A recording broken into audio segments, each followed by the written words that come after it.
Hi, comrades, and welcome to the PSL National Social Media Orientation presented by the party's Mass Communications Department. This training is going to provide a comprehensive overview of our political orientation to social media as a party, as well as the logistical and technical skills to present our messaging as strong as we can.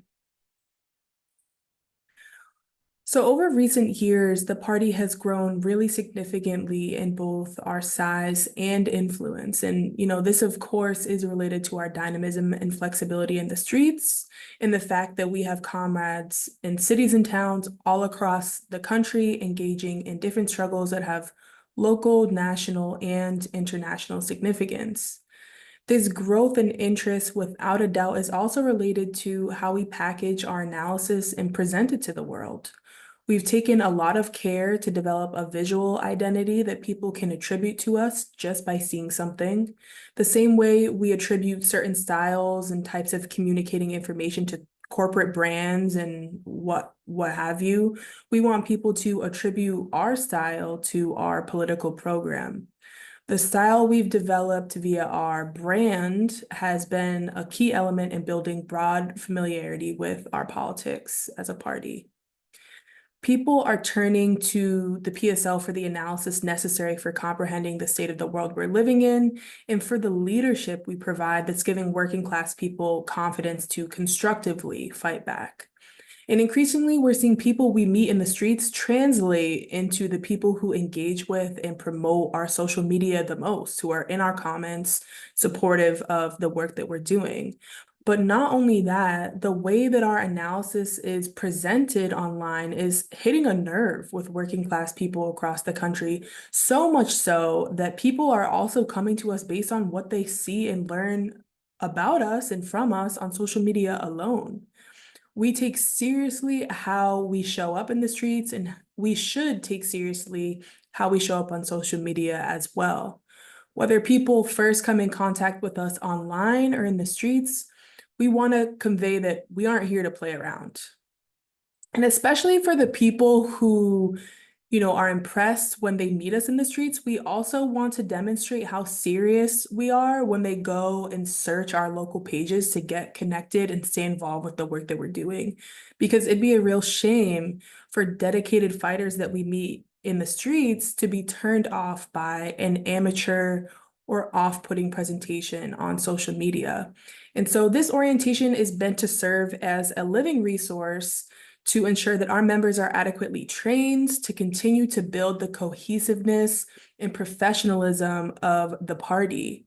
While many aspects of this training relate to how we engage on social media, much of it is meant to help us improve how we communicate effectively as party members as well. So we've divided this training into 3 modules. One, to ensure our members understand the role of social media and communication in our overall apparatus as a party.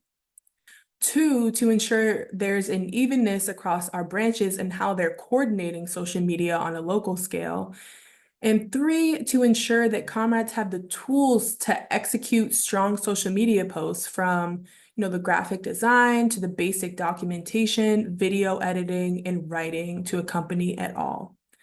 Comrades should view this entire training in full, but will be able to tune into specific chapters with ease to extract the information on a quicker basis and, check back for refreshers as needed. Welcome to Module 1. In this module, we'll be talking about the party and social media. In it, we'll be discussing the overall framework and concrete tasks and goals to keep in mind for branches with social media accounts in order to ensure our members understand the role of social media and communication. In Chapter 1, we are going to respond to the question, why social media? Well, social media is important. Most working class people across the country and the world have a social media account. What platform they're on, what kind of content they like, that of course varies based on age, based on gender, based on region, based on country. But the fact is, is that the majority of the people in the world right now have social media. And increasingly, social media is also the primary way that they're receiving news and analysis. So if they are every single day going on their phones and receiving information that shapes the way that they think about the world, it is crucially important that we are also on those platforms and sharing the way that we think about the world and the way that we understand the world. And important to say that social media is a supplement, but not a substitution to our on the ground organizing. And what is what does it mean to fight in the battle of ideas? I mentioned this, that for us to fight in the battle of ideas, it is necessary to be on social media. So this concept comes from the Cuban leader Fidel Castro, who coined this concept in a number of public addresses to the Cuban people. And this was in the 1990s when Cuba was facing one of its toughest challenges with the fall of the Soviet Union. The material economic fallout of this earth-shattering event, coupled with the triumphalist discourse of the West, which proclaimed the victory of neoliberal capitalist system over socialism, sought to demoralize not only the people of Cuba, but to all people fighting for socialism across the world. And in many cases, this was actually successful. Um, Many people abandoned or turned away from the cause of socialism in this period, believing that it wasn't possible to continue fighting. But the Cuban people, despite facing, record difficulties and shortages and, a drop in their GDP that was unprecedented in the history of the revolution, continued forward with the clarity of Fidel, who proclaimed that the Cuban people, in this context and this daily battle to actually make ends meet and survive, that the Cuban people would also have to be soldiers in a new type of battle with their words and their ideas as their strongest weapons. And this was, again, to fight against the attempt of the West to deliver this demoralizing blow and say there is no future and that socialism is not worth fighting for. But they fought with their words and with their ideas to continue on this socialist horizon and continue to inspire people across the world. And so this concept of the battle of ideas and the need for people to be engaging, and every single person, every single Cuban person to engage in this battle is not something that comes from Fidel alone. He builds, of course, on the reflections and on the theoretical contributions of many different Marxist thinkers. Of course, Gramsci, who was a pioneer in the theory of cultural hegemony and the need of the left and working class parties to contend and uh, engage and debunk and dethrone these ideas imposed on people by the ruling class. Um, but of course, it wasn't just Fidel who was aware of the need to engage in the battle of ideas. But this was, of course, a historic and constant realization of our enemies, of the ruling class.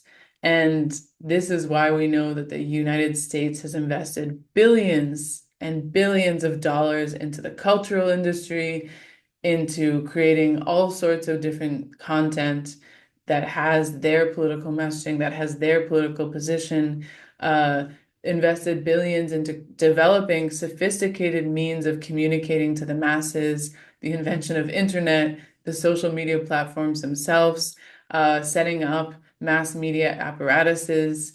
NATO, in a 2023 document, discussed the concept of cognitive warfare and the need to combat attempts by enemies, in quotes, of the alliance to shape people's consciousness. And we know that this battle plays out around us every single day. And even with the last couple of weeks and months. We can see it with regards to the elections when mainstream media and politicians use all means possible, whether it's individual social media accounts, different organizations, news platforms, their websites, their videos, to try to lie to the people of this country about what problems we're facing and who is responsible.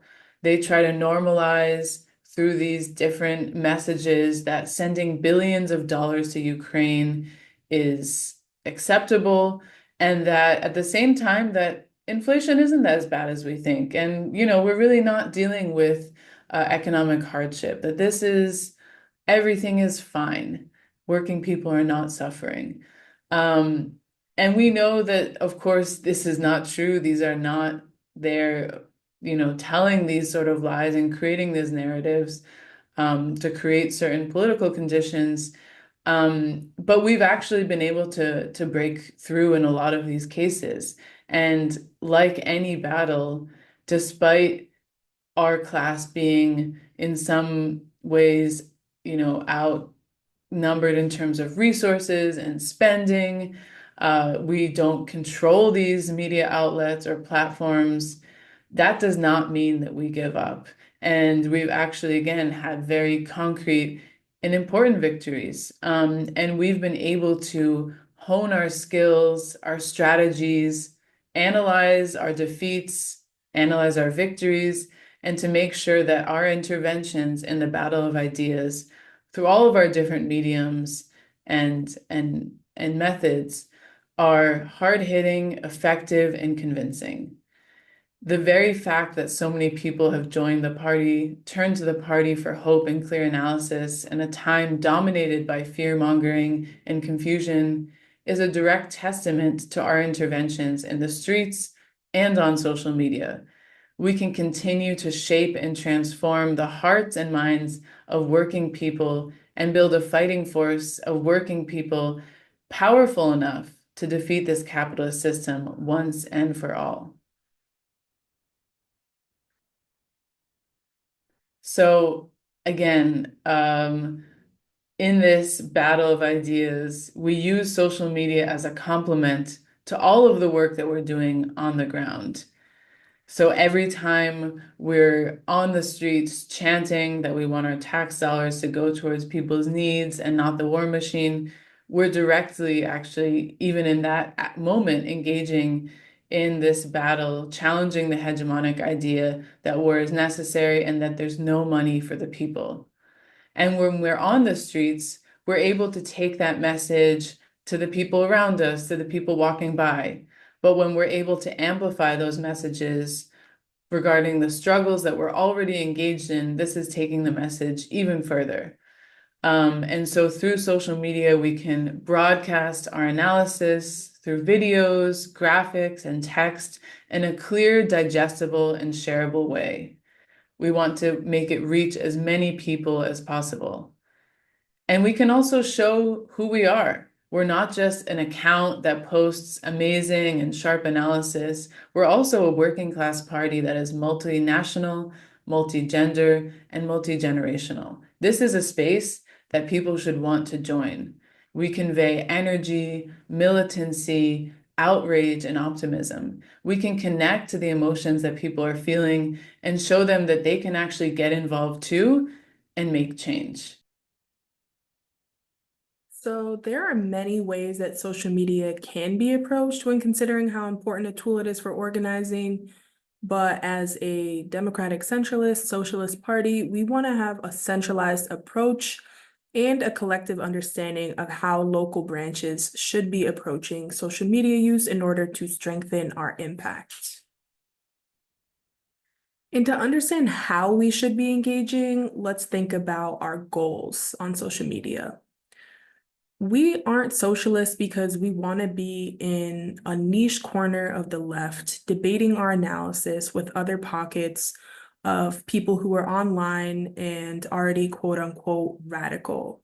We are socialists that want to reach the broadest possible base of working class people and provide a platform for them to engage with our ideas.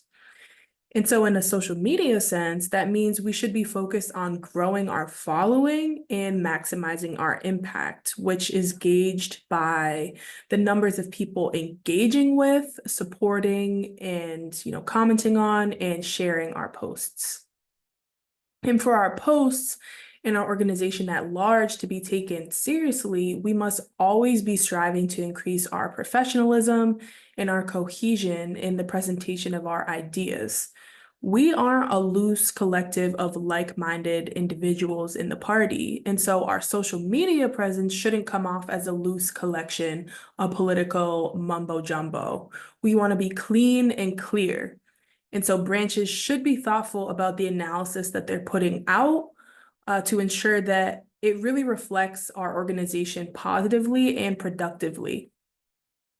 And as Zoe mentioned earlier in the earlier chapter, we're constantly fighting in a battle of ideas with the ruling class. On social media, we're always striving to put up a socialist pole, assertively share our politics, and demonstrate leadership in our people's movements, because we want people to be looking to us for action and for analysis. And we also want to be reaching people who might not already be familiar with the ideas that we're putting out there. That's why it's quite literally a battle, right? Because the ruling class is on one end trying to suppress our socialist vision that we're putting out there for the future. And we're battling on all fronts, so many fronts, like even just trying to get our content through the algorithm, let alone actually reach the people we wanted to reach so that we can get our ideas out there and use them to win people over.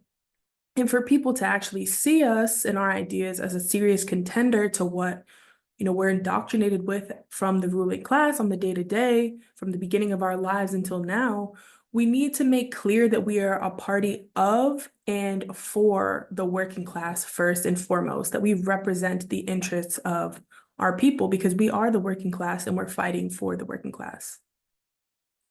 We want to inspire hope and optimism with our posts as well, always.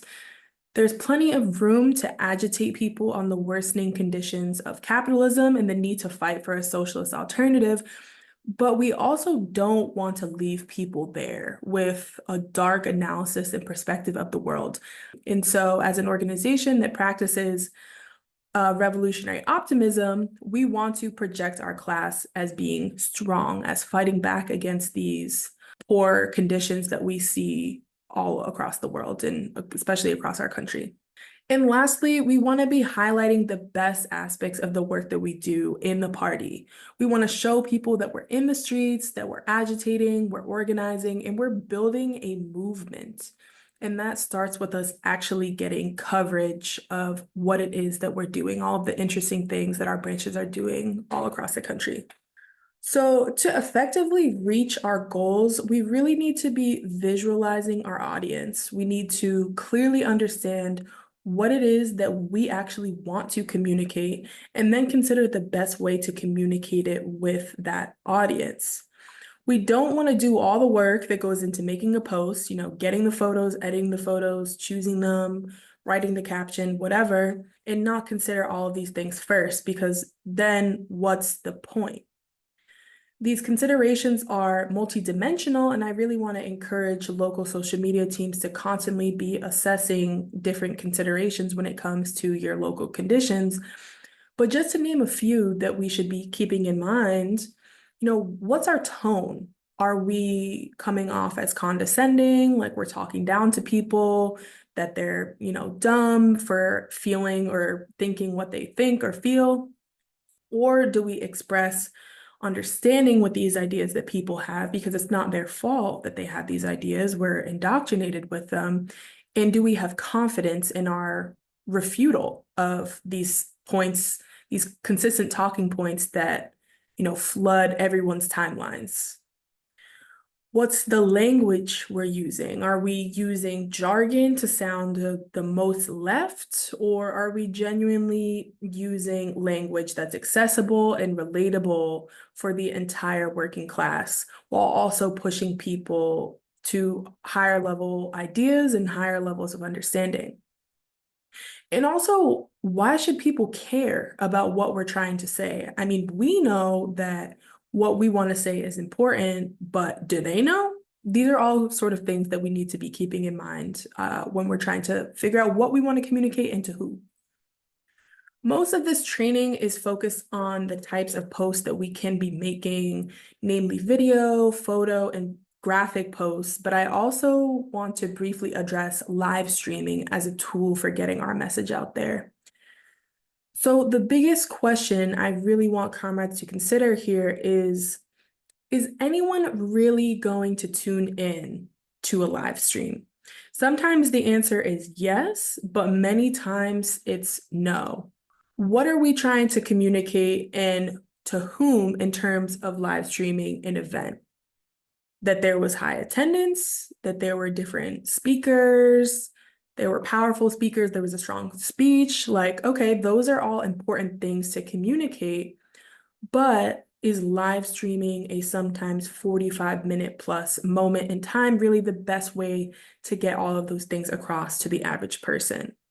In my humble opinion, when we consider the fact that, people are really only tuning into the first few seconds of a video to get hooked, I think we can guess that the answer is no, that people are not tuning into these long live stream videos to get the point that we hope that they get out.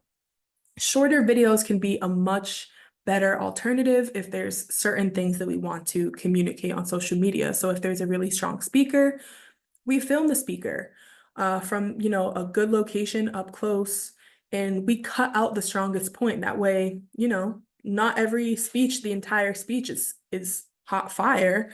There's many different things that allow people to get to that strong point, and we're able to clip out the strongest point and put it up on social media and get it to be shared. Is it a march? Do we want to show that, there's a lot of people outside, that there's a lot of people congregating in a certain area? Instead of doing a live stream of that, we can ensure that we have someone assigned at a strong vantage point of the march and be conscious of, the sound, the framing of how we're setting up our phone or our camera, and get a short clip of that. We could put a caption on it that says, happening right now, thousands are marching in the streets of XYZ city, and that will get across the point much better than live streaming a march of however many minutes of people walking by. So now that we've addressed more of the overall approach to social media usage for branches, I also wanted to share a few straightforward do's and don'ts when it comes to managing branch pages. So the first is that, branch pages should be turning on post notifications for our national pages. If you go to our social media pages, whether it's PSL National, whether it's a campaign page, you'll see a little bell in the top right corner. And if you click it, you can choose what you're notified about, whether that's new posts, new stories, new live streams, whatever it might be. And branches should turn on those notifications so that you get a notification every time there's a new post, and comrades can go do the next thing, which is promote posts on from the national pages on your branch stories. So, because of the algorithm, we want a lot of interactions on our posts on the earlier side of when we post them, within the first hour or two. And it really shows, the back ends of Instagram. I'm not sure how all of that works, but it shows them that people are interested in this content and that it should show more people this post. And so we want to ask comrades to be using their branch pages to promote the analysis, the actions, whatever it might be on stories of branch pages. Another way to kind of help with the algorithm as well is to have branch pages and also local individual pages, have asking your comrades in the branch to do this as well, to bookmark the post, to comment on the post, to DM the post to other people.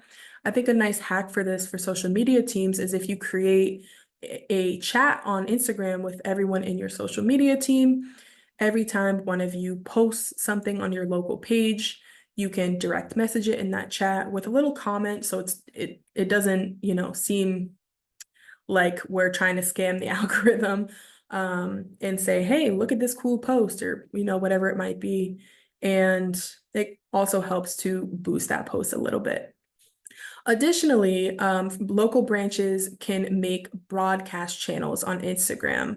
I think your page needs to be a professional page, a business account in order to do this. But, if you test it out, you should be able to send all of your posts to this channel.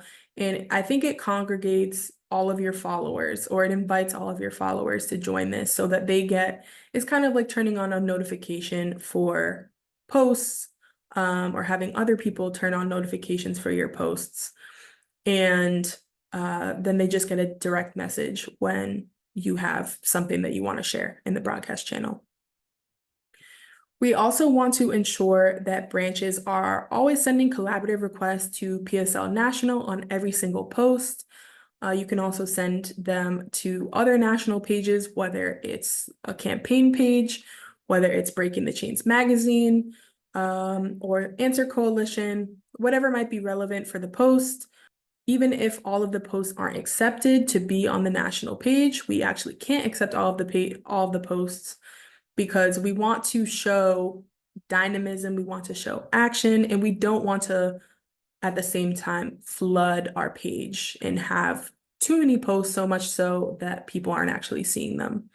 But it does congregate everything in our tags. And so when people do investigate the PSL national page, they can see all of the work that's happening all around the country through our tags. Additionally, for local posts, just some reminders that after you make a post, you should always share it to your story after posting. It just helps boost it a little bit. It helps a different audience see it than maybe might have seen it on the newsfeed. And you can also use the story function to repeatedly plug your own events as they get closer, rather than reposting the graphic or the post on your feed as the days goes on. And actually, that posting it on your story is better than continuously reposting the same graphic, because I think, as followers and other people see the same graphic over and over, they're going to think, oh, I've already interacted with that before. I've already seen that. I don't need to stop and look at it. I don't need to like it. I don't need to reshare it. And so that tells Instagram to deprioritize it, unless people are going to see it anyway. So you might as well use the one that already has all the likes and comments and just keep plugging that one. And lastly, comrades can feel empowered to use emojis and stickers from Instagram to emphasize points, but also don't overdo it. On this story post where we're plugging a volunteer meeting, we have this little tonight graphic from Instagram that just makes it a little bit cuter, a little bit more flashy.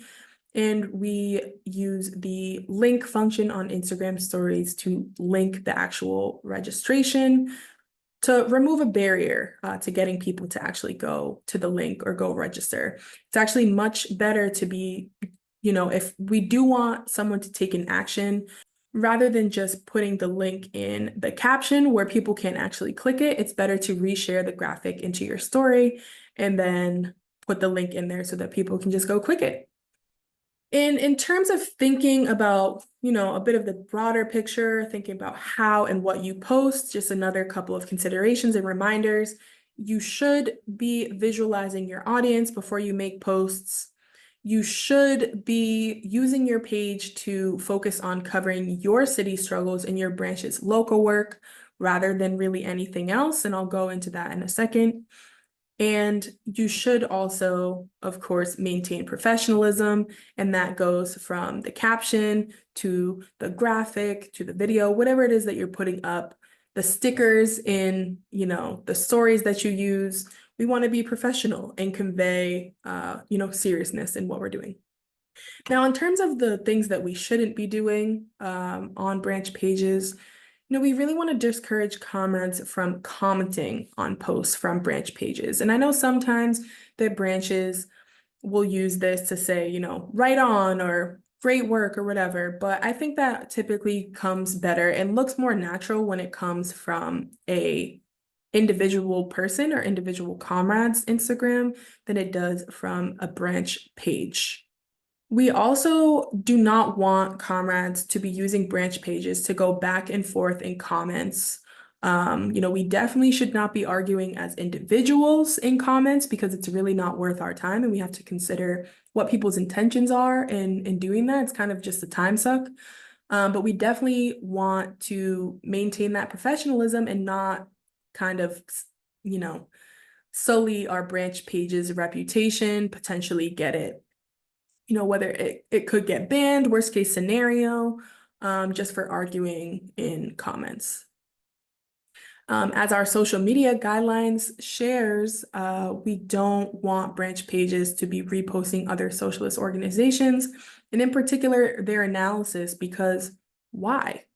When we have our own, analysis coming out of the party, we should be promoting that rather than, other positions that honestly, might look the same on the surface, but aren't really the same as our analysis.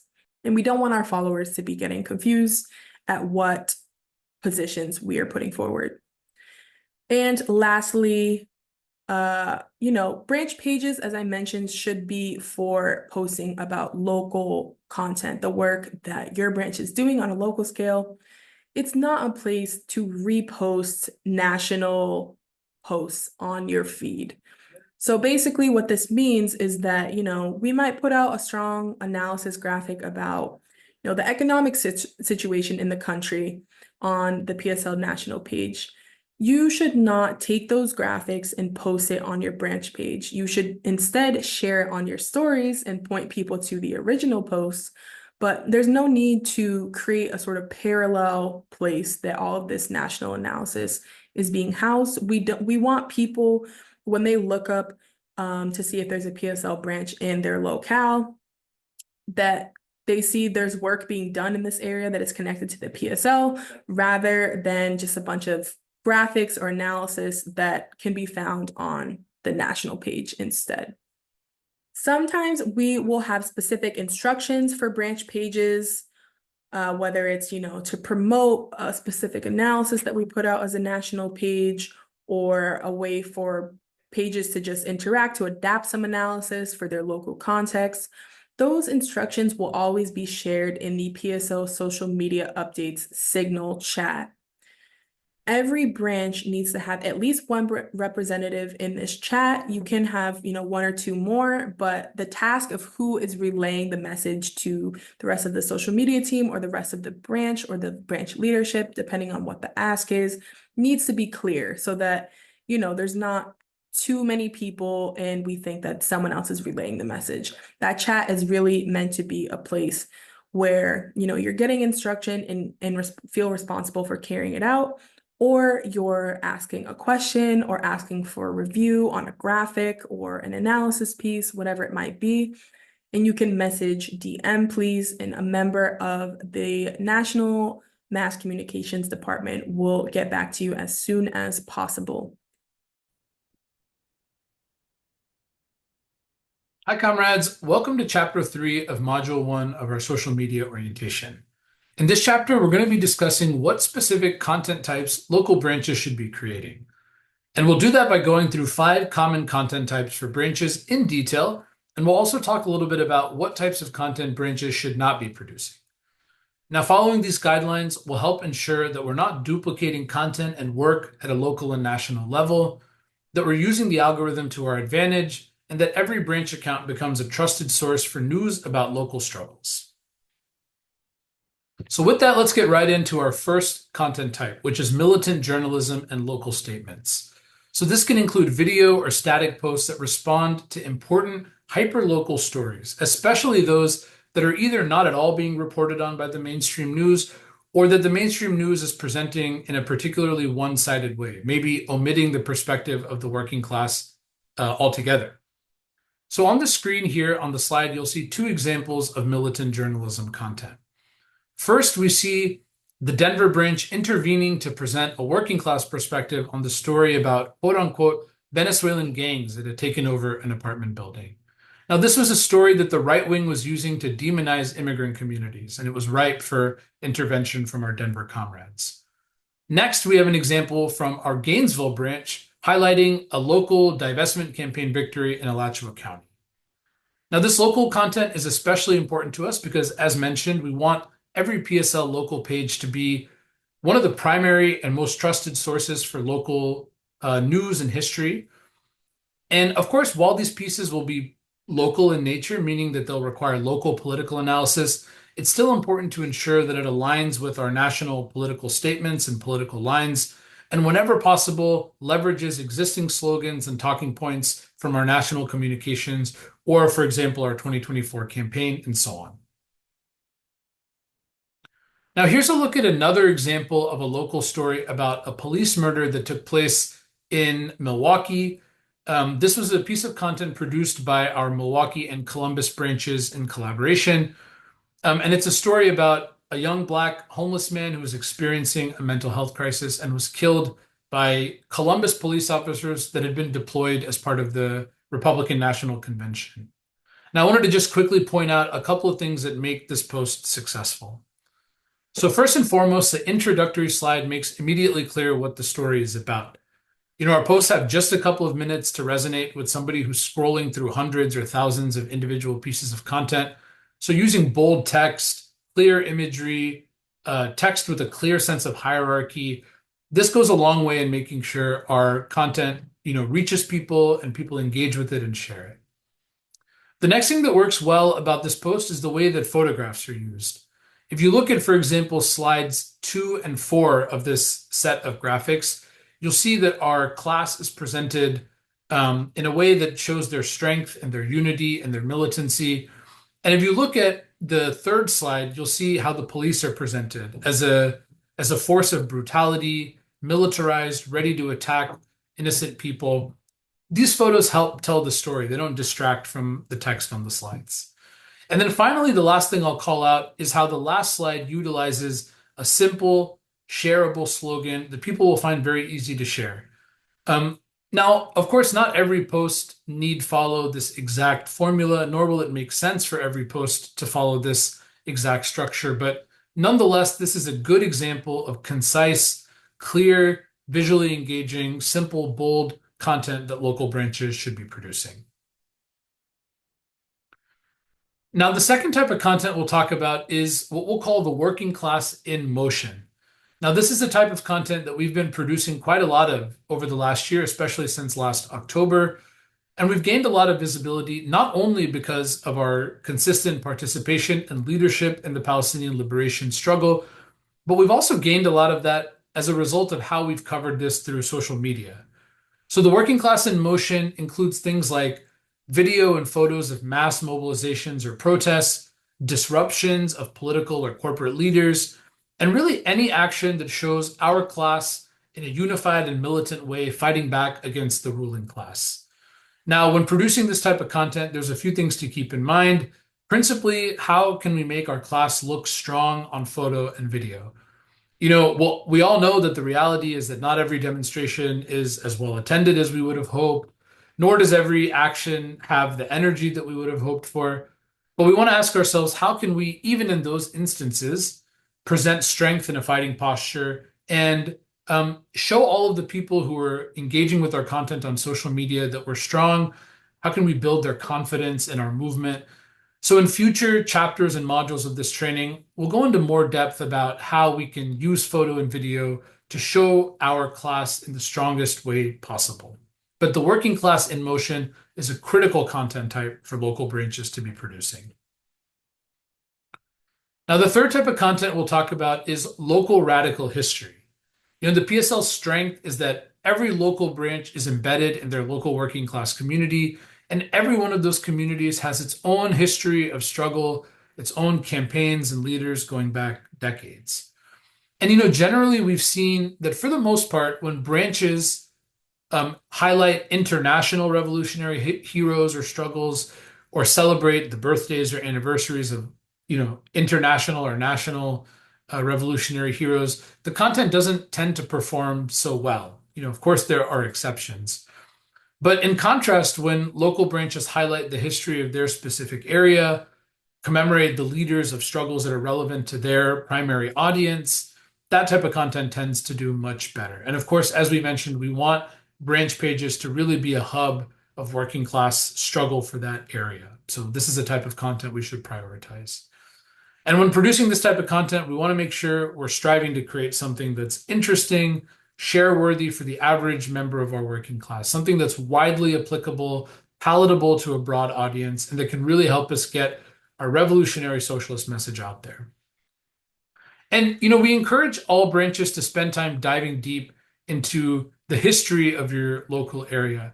Not only will this help create compelling local radical history social media content, but maybe even more importantly, it'll help you identify people and communities to build relationships with, and it'll allow us to be even more embedded within our working class communities.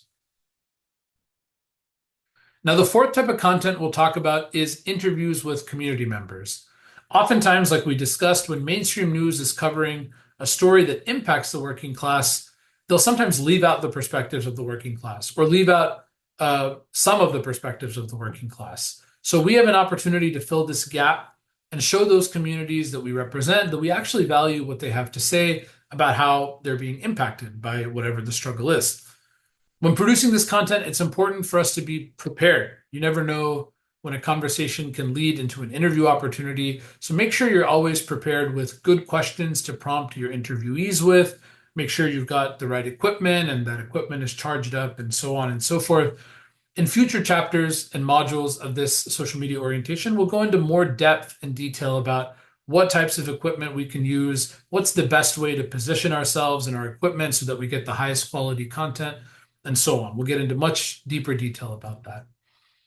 What we've seen work best for interviews with community members or telling the story about individual community members is photos and Instagram Reels.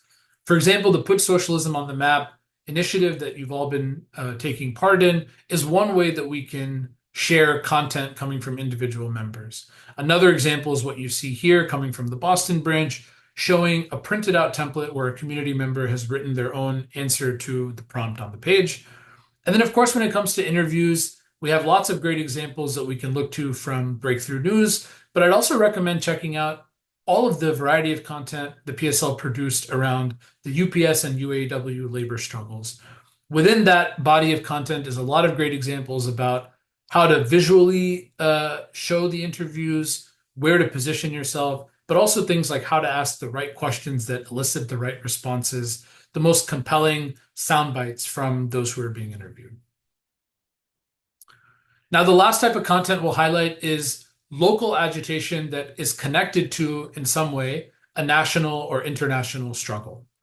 So, for example, when the threat of a bombing campaign in Rafah first hit the news, many branches shared graphics comparing the size or population of their city to Rafah to show just how devastating this would be and to make that data point really hit home for people in a very local and personalized way.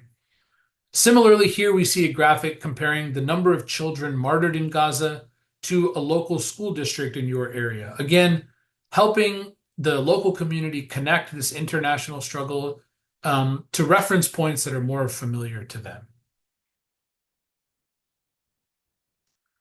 Now that we've talked about some of the content types that branches should be prioritizing, I just want to quickly touch on some content types that we don't want branches producing.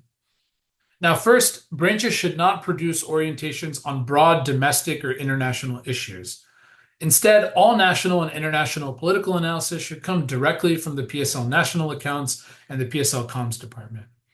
Replicating this type of content at a local level introduces risk of cannibalization, meaning the national posts may not get as much reach and engagement as a result of local branches posting similar content or the same content. But maybe even more importantly, national posts go through a level of political review that's not often possible at a local level. So we want to steer clear of local branches producing broad political analysis when it comes to domestic or international issues. And relatedly, we don't want branches producing explainers on topics that don't have local relevance for the same reasons just mentioned. Now, that being said, it is encouraged to connect local issues to national and international issues, as we just discussed on the previous slide.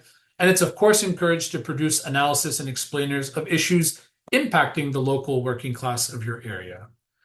Now, it may not always be cut and dry what's appropriate for local or not. So if you have any questions about this, don't hesitate to reach out for a DM in the PSL social media updates chat in Signal. Simply type DM please, and a member of the comms department will reach back out to you promptly, and you can discuss whether a piece of content makes sense to produce locally, whether it need be adjusted, or in some instances, if it doesn't make sense locally, it may be something that the national comms department will take up as part of our national comms work.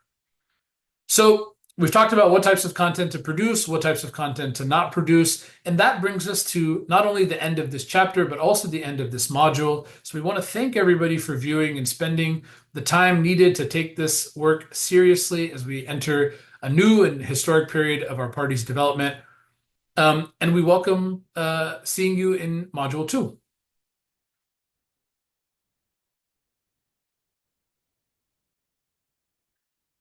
One of the major benefits of our party structure is that we see the critical importance of sharing lessons that we learn over time and refining our approaches as we go. Our collective experience on social media as a party has resulted in a number of best practices that this module will seek to cover to encourage a higher level of evenness across branches in terms of their social media coordination. Not every branch is going to have the same infrastructure or expertise available when it comes to social media coordination, and that's totally fine. Where possible, branches that have social media at all should realistically be sure to have some sort of local committee to oversee the communications work that's happening in the branch. Sometimes that's going to be a grouping of 5 to 10 comrades with a wide range of skill sets able to do a lot with their social media on the local scale. In other times, the committee will be 1 or 2 members of the local leadership body in the branch who consult each other on what makes sense to be covering and talking about locally, and that's fine as well. Either way, whatever resources you have available in your branch, there should be some sort of structure to it all to ensure that having a social media page and actually populating it with posts and statements and things is worth the time and energy that we're putting into it. Talking through some of the best practices for structuring local committees will hopefully help comrades have a framework of the types of things we should be thinking about on a communications basis to up our levels of professionalism and seriousness. So now I want to show an example of what a branch communications committee could be structured like. No matter what the structure of your committee ends up looking like, there needs to be a person or two who is coordinating the overall production of content for social media and ensuring that comrades are being trained to take up the work of this committee, whatever it might look like.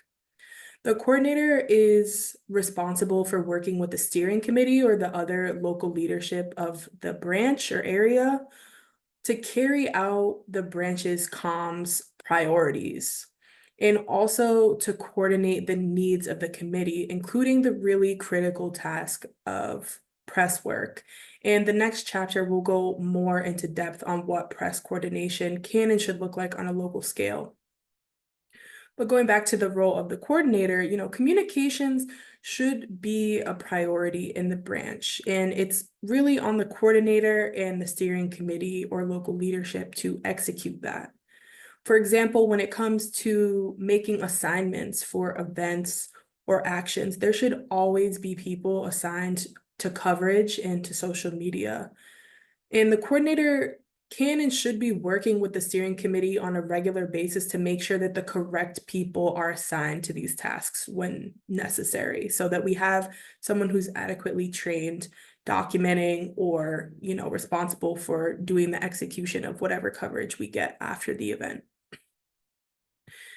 It's also really important that the coordinator sees their role as overseeing and ensuring the political quality of the content we're putting out.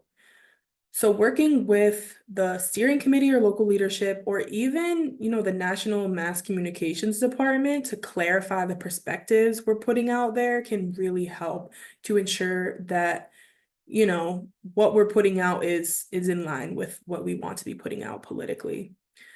Additionally, the coordinator is responsible for ensuring the technical quality of the content that we're putting out. So just making sure that things look smooth and professional and giving feedback on how to make things look a little bit better. The coordinator, in coordination with the steering committee or local leadership, is responsible for also liaising with other branch areas to coordinate coverage. This task can definitely be assigned out to someone else in the committee, based on what units comrades are in, whatever.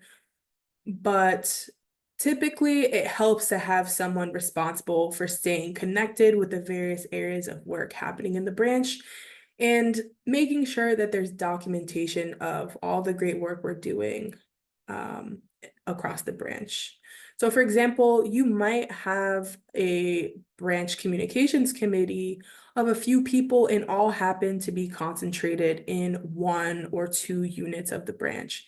We don't want our social media to naturally become skewed toward only representing the work of that 1 or 2 units, because there are people in those units thinking about communications on the day-to-day. We want to work with comrades in other units as well to stress the importance of communications coming out of that area, and also to make sure that they're just capturing stuff on a regular basis.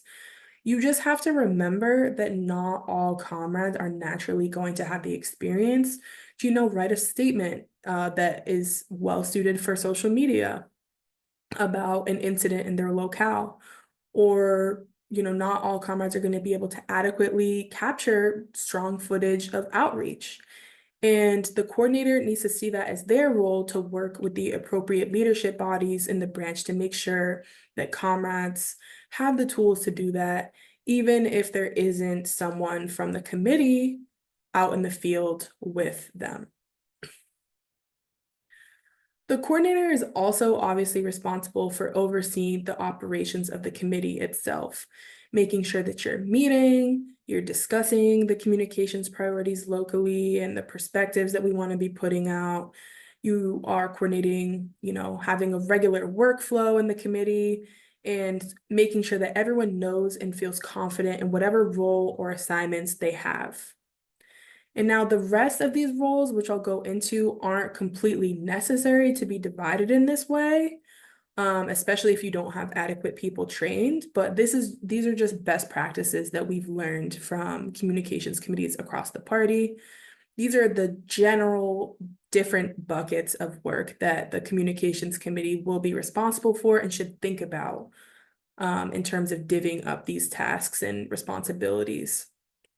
Where possible, it will help to ensure that more than a single comrade is trained in these different areas, so that, for instance, graphic production or video production isn't solely on a single comrade. So, if something's to happen, that comrade's to leave the party, that comrade's to go on vacation and isn't able to do stuff, there's other forces in the branch who can make things happen. We don't need to rely solely on one individual.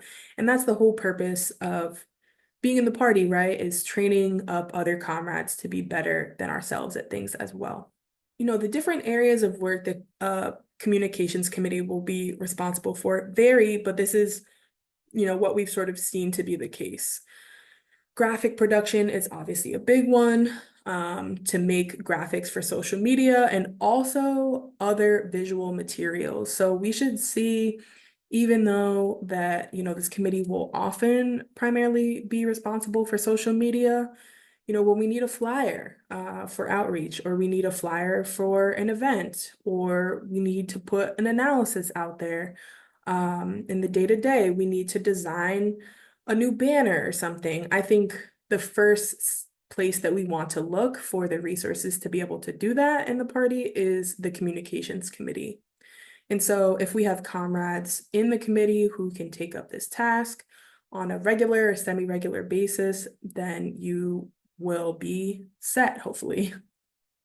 Social media management is a big one as well. We don't want to just, create a social media page and then not use it actively, because that signals to, the back end of Instagram or whatever it might be that, this isn't a really active page. When it posts, like, we don't really need to show that many people. And so Sometimes this role will be connected to the communications coordinator. It should be someone or multiple people who have the login that, can make sure that our page is active, that things getting posted are in line with our political perspectives, and that, it's just things are happening. So, these comrades will be responsible for obviously actually posting the content, for, deciding if you want to put highlights on your page, which is basically when you put a bunch of your stories into a singular place that's saved on the page on a certain topic. So if you want to show, for instance, put socialism on the map outreach, and every photo that you share to the story that relates to that, you can put it in this highlight and people can go to your page and see it. You want someone who's managing the inbox. Surprisingly, a lot of people do reach out over social media, and that's not always the best way to get in contact with people, but we should just make sure that we're getting back to people, answering their questions, directing them to the right place as need be. And if you need support with actually knowing how to respond to something, whoever is responsible for managing the social media and managing the inbox should just, check in with the coordinator or the steering committee or local leadership. Additionally, event promotion. In an earlier section of this training, we talked about how, every time we have an event, we shouldn't just post it and hope that people see it, and that's that. If we're posting an event with enough time ahead of the actual date of the event, we should have the opportunity to repost it and promote it on our story multiple times before the event, just to make sure that as many eyes see it as possible. Another area of work that the communications committee should see themselves responsible for is external emails, sending out emails from the branch to our supporters, to people who we get on signups, people we meet in outreach, and just making sure that they're updated on, the work of the branch, fundraising pitches, events that are coming up, whatever that might be. There is the platform called Nation Builder, where, that's the national email apparatus of the party when it comes to sending out public emails. If you don't have access to that, you should check in with your local leadership or your national liaison to ensure that one or more people in the communications committee has access to send emails. You can also explore other, methods of doing external emails. There is, MailChimp, which is obviously a pretty popular one. There's other platforms that allow you to, see how many opens you get, see how many people click the links, things like that, which is all important to be reviewing. But the one thing I will say about this is that if you're going to start sending out emails, it's important that you have someone who can do it consistently, or a number of people who can do it consistently, because we don't want to just send an email, one day in a month and then randomly send another email when we have a direct ask or something like that. We want to show some regularity so that people get used to seeing our emails, reading our emails, and it's not only when we're asking for money or asking for something else. But people are seeing the exciting work that's happening on a local scale on a regular basis. Lastly, there also definitely needs to be people or a person in the committee who is able to take up video production. Now, again, this doesn't need to be anything super crazy. You can utilize basic editing tools to be able to get reels up, but reels, videos are a very important way of communicating what we want to communicate on social media. It's increasingly becoming a main method of, transferring information, sometimes even more so than graphic sets.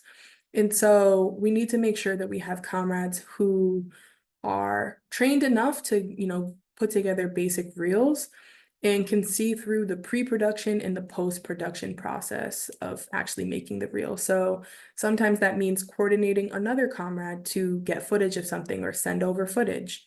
Sometimes it means doing it themselves. Sometimes it means, going out and asking people to do interviews and things like that, compiling everything together, creating a story, and putting it out on social media. So I do just want to reiterate that, this doesn't need to be exactly how you structure your communications committee, but there should be some structure to it. Otherwise, it's going to become a lot to manage. Sometimes, we have really high goals. We set the bar very high for ourselves as members of the PSL, as we should. And in order to reach those goals, we need to have the infrastructure to actually be able to carry out the work to reach those goals. And, these types of buckets, this sort of structure has helped, branches across the country. And if you haven't adopted some sort of committee structure, this is a good place to start. Now, there also needs to be some sort of channel for regular communication among the committee once it's convened, and ideally a way to schedule posts and make sure that comrades are staying on top of communications assignments. Now, I just want to share again some best practices. You don't have to follow these, but they are tried and true methods and have proved to be very helpful for comrades in different branches. So what I would suggest in terms of a channel for regular communication is a Telegram channel. Telegram, if you're unfamiliar, is an app, a communication app. I believe it's encrypted, and it is one of the best ways to actually send media without it losing its quality. That's why we've moved to making a lot of national Telegram channels for comrades in different branches to send in their local content for national communications work. For the local committee, having a place where comrades can discuss different priorities, and to also share out assignments, whether it's at the beginning of the week, we say, okay, comrades, we have an action this upcoming Saturday. On Monday, the coordinator or whoever it is makes a plan for the different types of promotion we want to do throughout the week. Maybe one day we're posting the actual event graphic. 2 days later, we're doing a reel of a comrade speaking about it. 2 days later, again, we're doing a reel of comrades doing street outreach for the event, whatever it might be. You want to schedule these things out and make sure that comrades are assigned and know that they're going to be working on these specific tasks. Having something like a schedule, refreshing it in the Telegram as needed, is important to making sure we're not scrambling, to making sure that we have adequate time to prepare, to invest in actually making sure that the content we're putting up on social media is good and strong and in line with what we want to be saying as a party, both locally and nationally. Sometimes there will be one-off posts, urgent posts that come up that we need to respond to. And, being able to have a channel where, comrades can respond right away and share whether or not they're able to take this task up is a good way for everyone to sort of hold each other accountable to taking up their tasks and completing their tasks. Having a Telegram channel is also a good way to build up the committee more generally, because if someone is assigned to make a graphic, then they can send it in the Telegram channel where all the other members of the committee are in, and everyone can kind of participate in a feedback process. I think you should move this way, or I think we should change the title, or I think, we should make the date and time a little bit more visible and pronounced for the graphic. It gives comrades a sense of ownership over actually the whole production process and execution of putting up social media content, and also just helps comrades, especially those who might not be giving as much feedback, but are still able to witness the process, gives them a little bit more confidence in terms of what to look for and how they can improve their own social media posts that they're making. The same goes for reels and videos and photo sets. We can engage with each other as a committee in a Telegram channel, give feedback, and then, the person who is making the graphic or the video might not be the same person posting it. And so being able to share it in a high quality way is easy to do in a Telegram channel. And to the point of actually having a way to schedule posts. This is an example of a social media calendar that has been used in different branches around the country. We use it in the National Communications Department, and it's a way to sort of keep track and assign out projects, long-term projects, short-term projects, and just make it clear who was assigned to what.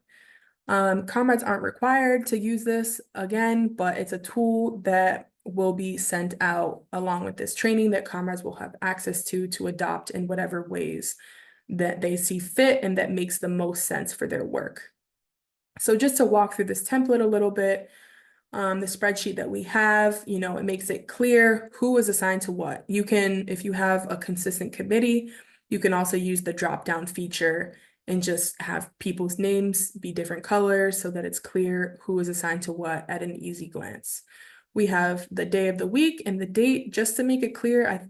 This is a minor point, but I do think being clear on the day of the week as well helps people just embed it in their brain. Okay, I need to make a graphic for this Thursday, rather than just, whatever date that is. We have a column for a description of what the post is. It doesn't need to be anything super crazy, but just, so we all kind of can understand what it is that we want to post on that day.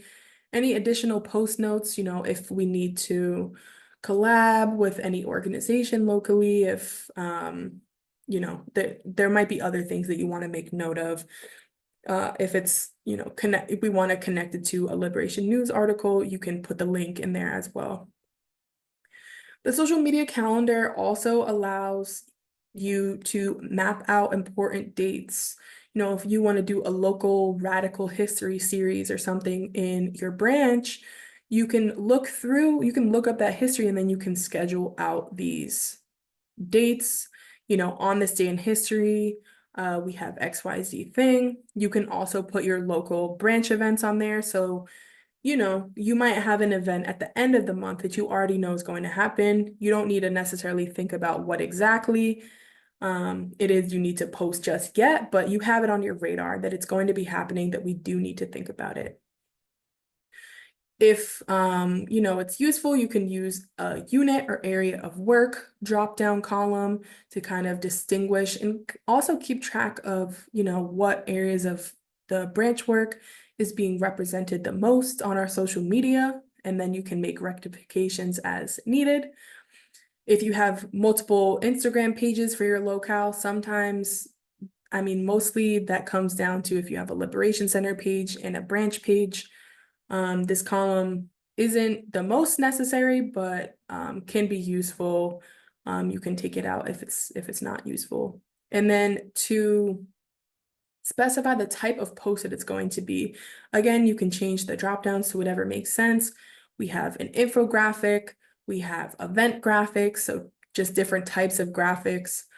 We have reels, we have if it's just a photo video post, just to kind of distinguish what it is that is going to be going up. And then you can have another column for the status of it. So especially if it's a longer term project, this can be useful for the coordinator also to see at what stage a project that another comrade in the committee might be working on. Is it not started yet? Is it in progress? Is it ready for review? Is it completed? Or has it been posted already? And we can kind of disregard that. Again, just wanted to provide some tools that comrades can look to, can use, can adapt to their locale as needed to help, structure your local branch communications committees and ensure that you're able to put out the strongest content that we want to on local pages. Press coordination is another very crucial task that we have to consider in the area of communications. It is crucially important that we're able to have interventions in mainstream media. We know that a lot of people still turn to mainstream media to get their news on what's happening locally, nationally, whether it's through social media or on their websites, on the television. So it's important that as much as possible, we can try to intervene in those spaces and try to get our voices heard. And there's actually a couple of steps that we can take to try to increase the amount that we do appear in mainstream media and, how effective we can be there. So the task of press coordination has, a couple of different um, items. One, which can be done, not only around times when you're organizing actions and activities, but even in times when there's, not big actions that are happening. This is a really crucial step to map out the media outlets and friendly journalists in your area. Create a spreadsheet with their contact information. So if, for example, you know that a certain media outlet covered a struggle that your branch was involved in, you should look for the name of that reporter, get their information, try to find more about them. This person might actually be a really important ally. We know that mainstream media a lot of times tells our stories of our struggles and of our conditions in a way that's not favorable to working people, but actually it's not true that all mainstream media journalists are going to act in that way. So it's really important to identify who are the friendly journalists that actually might come out to an action, interview someone from the branch or maybe from one of our coalition partners, and give favorable coverage to what we're doing.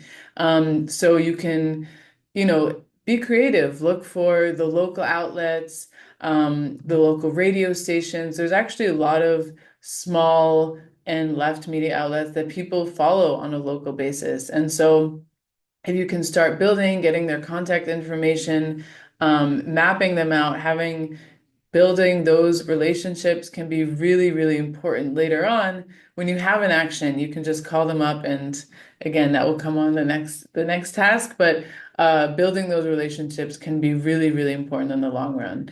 And then when we're planning a big action or activity, one really good way to get press there, get that coverage, is to write a press release. And this press release can be, a page long, send it via email. It should give the where, when, who, and what is happening, the key and crucial information. You should be able to look at the press statement and immediately know where you need to go, what is going to be happening, what time is it. Include some strong quotes from, whether it's the party or, again, if this is an event you're organizing in coalition, you can work on it with the coalition partners.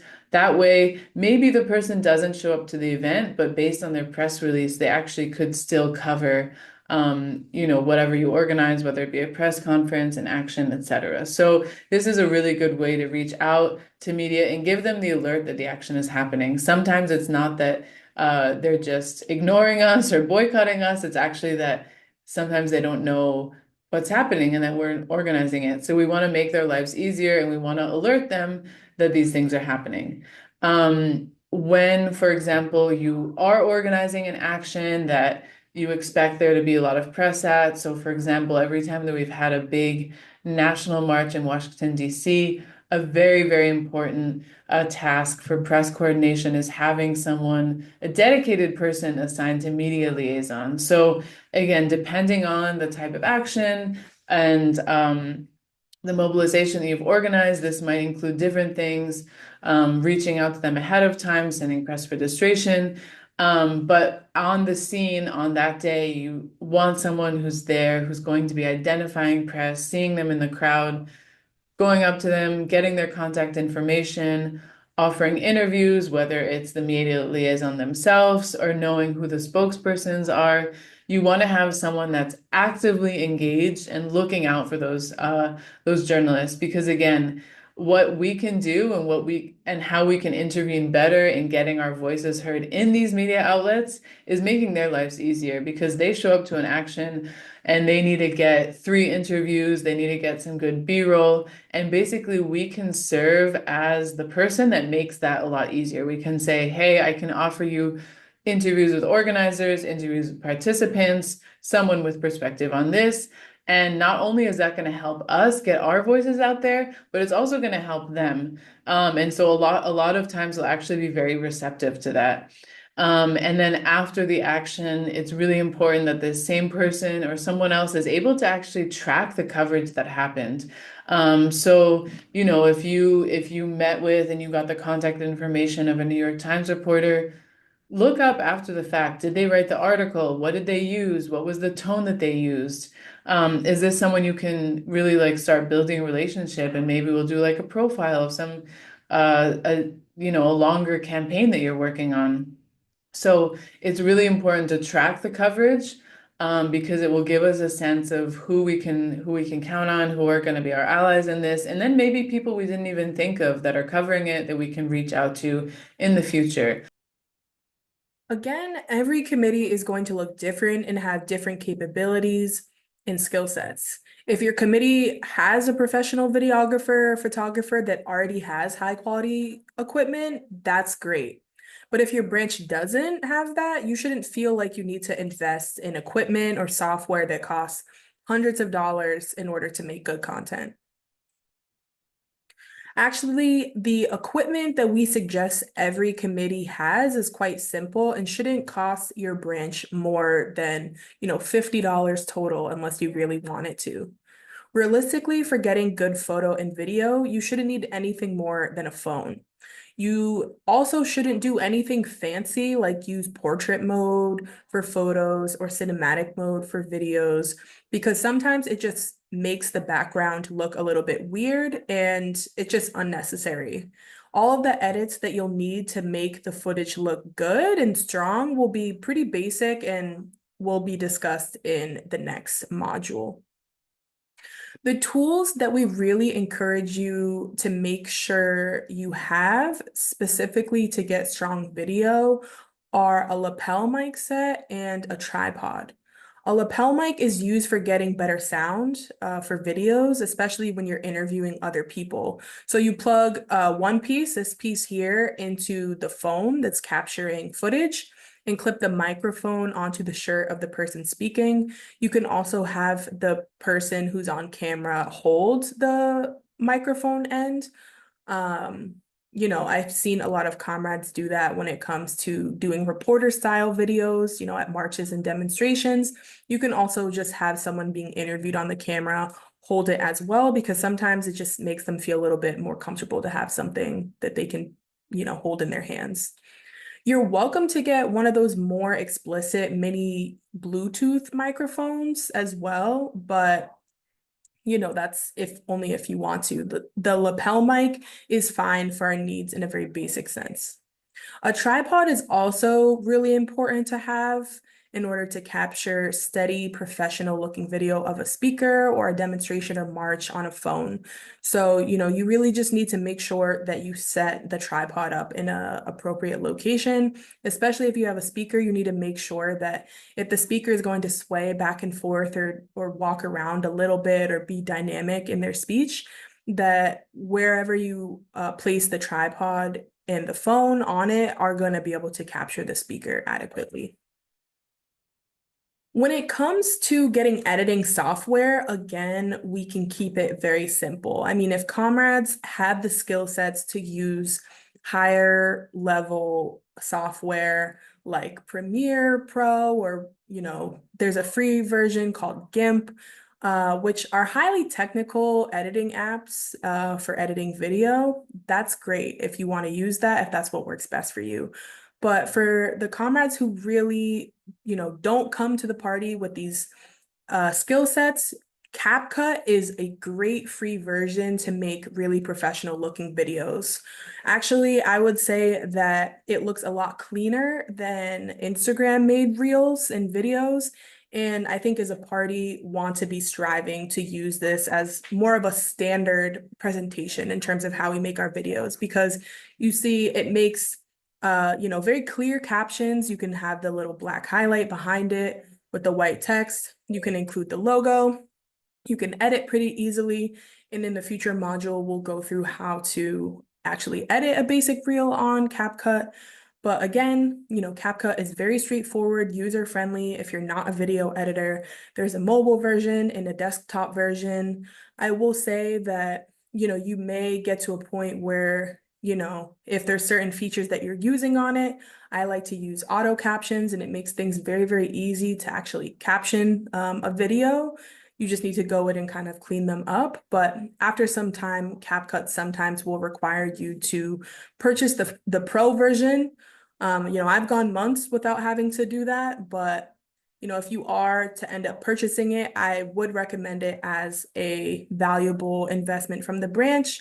I think it might be around $90 a year, which, on the grand scheme of things, hopefully isn't too much for your branch to be able to invest in. So the last thing to keep in mind when thinking about social media coordination is how to review analytics. This is an extremely important tool for us to use and is why you should ensure that your page, your local page, is set to be a professional account, a creator account, so that you can have access to analytics in the first place. Why should we care about analytics? First, because we aren't on social media to post for the sake of posting, right? We want to know that what we're posting is effective, that the way that we're communicating is effective, that the material we're putting out is reaching people, and that's exactly why we need to be reviewing our analytics on a regular, consistent basis, so that if things aren't working, we are able to change what we're doing.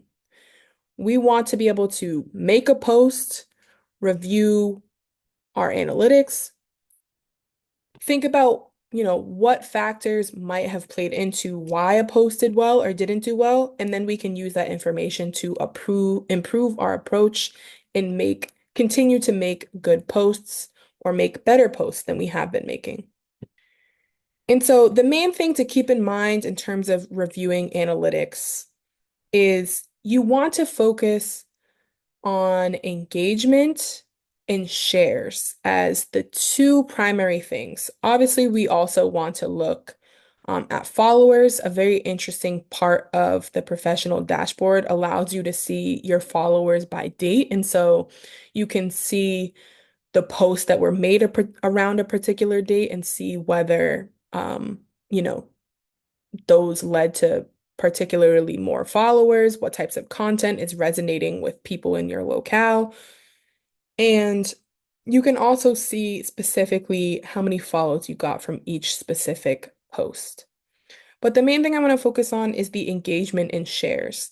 In the professional dashboard, you can see your best performing posts by how many people engaged with them, whether they liked it or commented, and specifically how many people shared it. And I think, referring back to what we talked about at the beginning with this orientation, we always want to be considering how shareable our posts are, because we want to utilize social media to our benefit to continue to share our message and to get our message further and further past our general milieu past our general supporters, and reach people in our neighborhoods, in our communities, in our cities, whatever, that might not know that the PSL exists, that might not know there's socialist politics happening in their locale, and are impressed by what they see.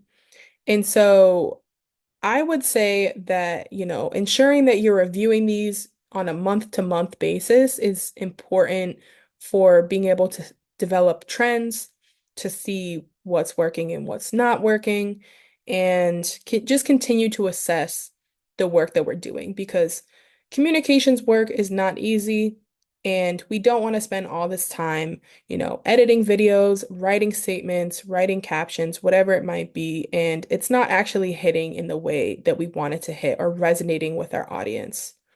We always need to be investigating, the changing trends, the changing ways of communication, and ensure that we are able to effectively intervene in the battle of ideas And so analytics is an extremely important way for us being on social media to at least start to get an idea of whether we're doing that effectively or not. It's not the only way to assess that. We can't solely assess how popular socialism is based on how many likes we get, but it is an important tool for us in the grand scheme of things.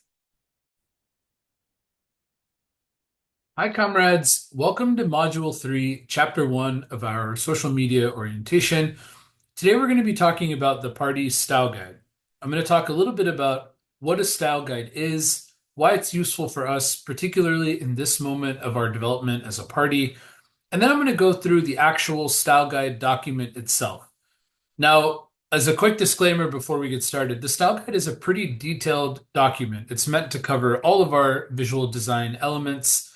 And we're not going to have time to go through every single minute but important detail that the style guide has. So instead, I'm going to give like a pretty cursory look at the document, just so you have a sense of how it's organized and how you can use it to find the things that you need. But it's highly, highly recommended that if you're going to be producing graphics at a branch level, that beyond just this video, that you supplement it with your own study. Read all of the text that explains the different design elements and the design decisions. And that'll really prepare you to produce graphics at the highest level that we're hoping all branches can do. So again, this is just going to be a quick look at how this document is organized. Now, the other disclaimer that I'll give is the style guide is going to be useful ultimately for anybody that's producing graphics, but it's going to be most useful on a day-to-day basis for the people that are using professional design software to create graphics, whether that be Photoshop or Illustrator or something similar.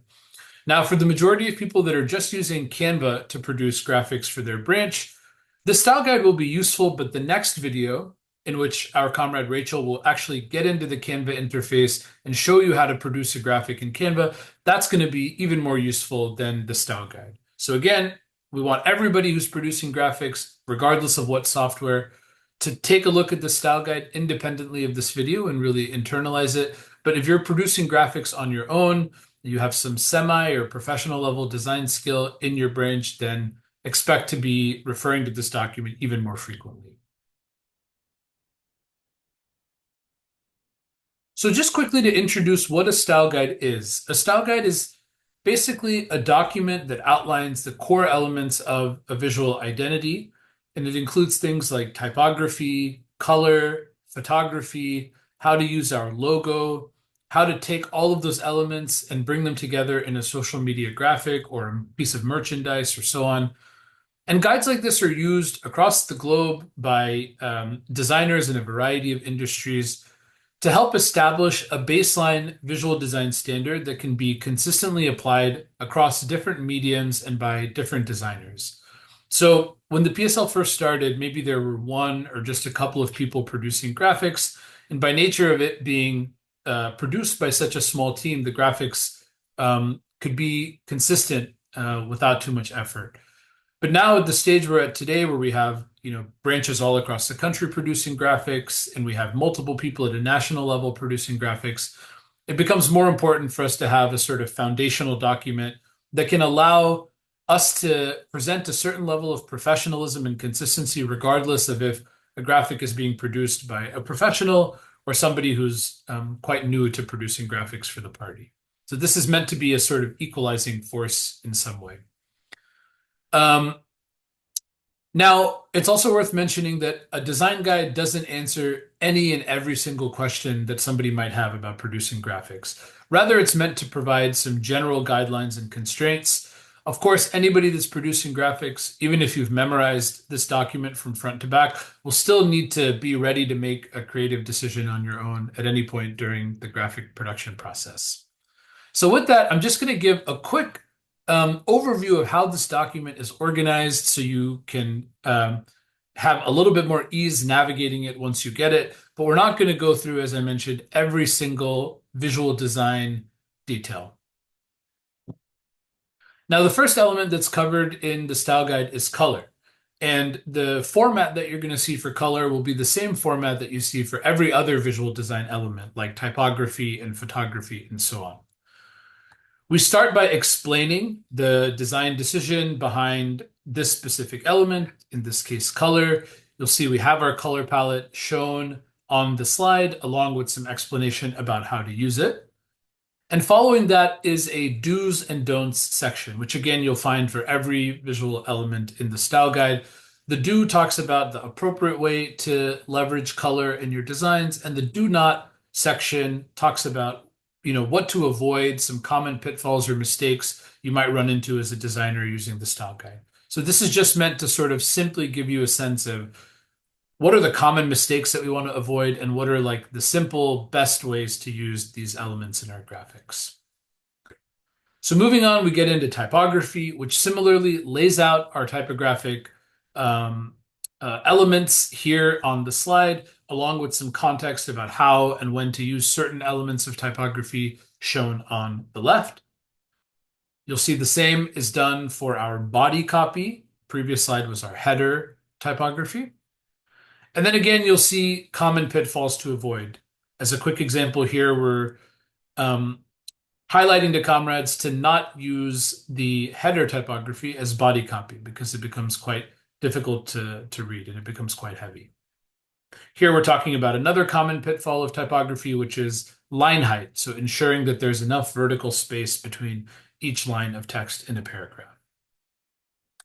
Now, after typography, we get into photography. And the photography section starts by explaining a little bit of detail on how we think about photography. It includes some tips about how to get good photography, whether you have a professional level camera or just a phone camera at your disposal. But after that, we get into 3 types of photography that are available for branches to use in social media graphic production. The first one is full color photography, which you could imagine using if you're making a post with a roundup of photos from a demo the other day, or if you're doing put socialism on the map outreach photo posts, or if you're posting something that's more journalistic in nature, something that's quite politically serious. We may want to use full color photography so that it doesn't distract from the content, but just sort of adds to it. In other instances, you may use the duotone photography, which converts a full color photo into a two-tone or two-color photo. Here you see an example using one of the color pairings shown in the color section. And again, on the left, there's some context on how to use the duotone effect, depending on what software you're using, and when are the appropriate instances in which to use this style. And then we talk finally about the threshold effect, which is yet a third option for how to display photography. This is something that's quite common in protest graphics from the 60s and 70s. You'll probably notice that we use it quite frequently on the Claudia and Karina campaign graphics. But again, this offers a little bit more variety to your social media page. And again, on the left, when you dig into this on your own time, you'll see some recommendations given on when this style is appropriate and when it may not be appropriate. When it comes to photography, again, you'll see some do's and do nots. On the do's, we've got using one of the 3 approved photo stylings. On the right-hand side, you see an example of what we don't want, which is using unapproved styling, for example, the halftone dots that you might get in Canva. Now, the next section goes into just a little bit of detail about our logo and how to use it. Our logo has undergone a very minor update, which is that the text surrounding the PSL logo mark has been positioned such that socialism and liberation is at the top, and the ampersand is top and center with the PSL logo. This is something we want to be using in all of our graphics moving forward. We'll occasionally see the old version of the logo, but we really want to avoid using that and stick to the new version of the logo that you see on the screen here. And of course, on the left, you'll see some context about how to make sure it has appropriate space, how to think about what color the logo should be, and so on. And then, of course, this is followed by the same set of guidance for the secondary version of the logo, which is just the same PSL logo mark without the surrounding text.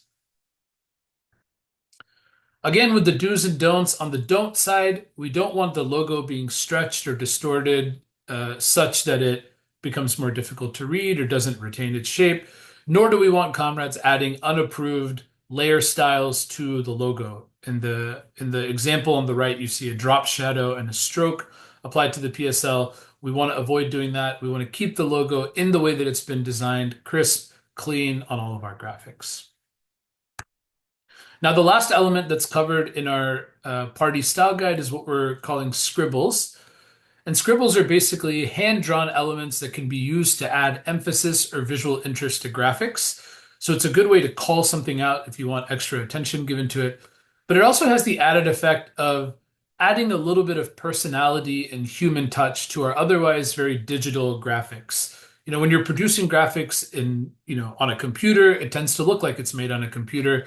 We want to add some amount of personality and hand-drawn element in just to give it a little bit of a personal touch to make it stand out and be unique from other graphics that we see online.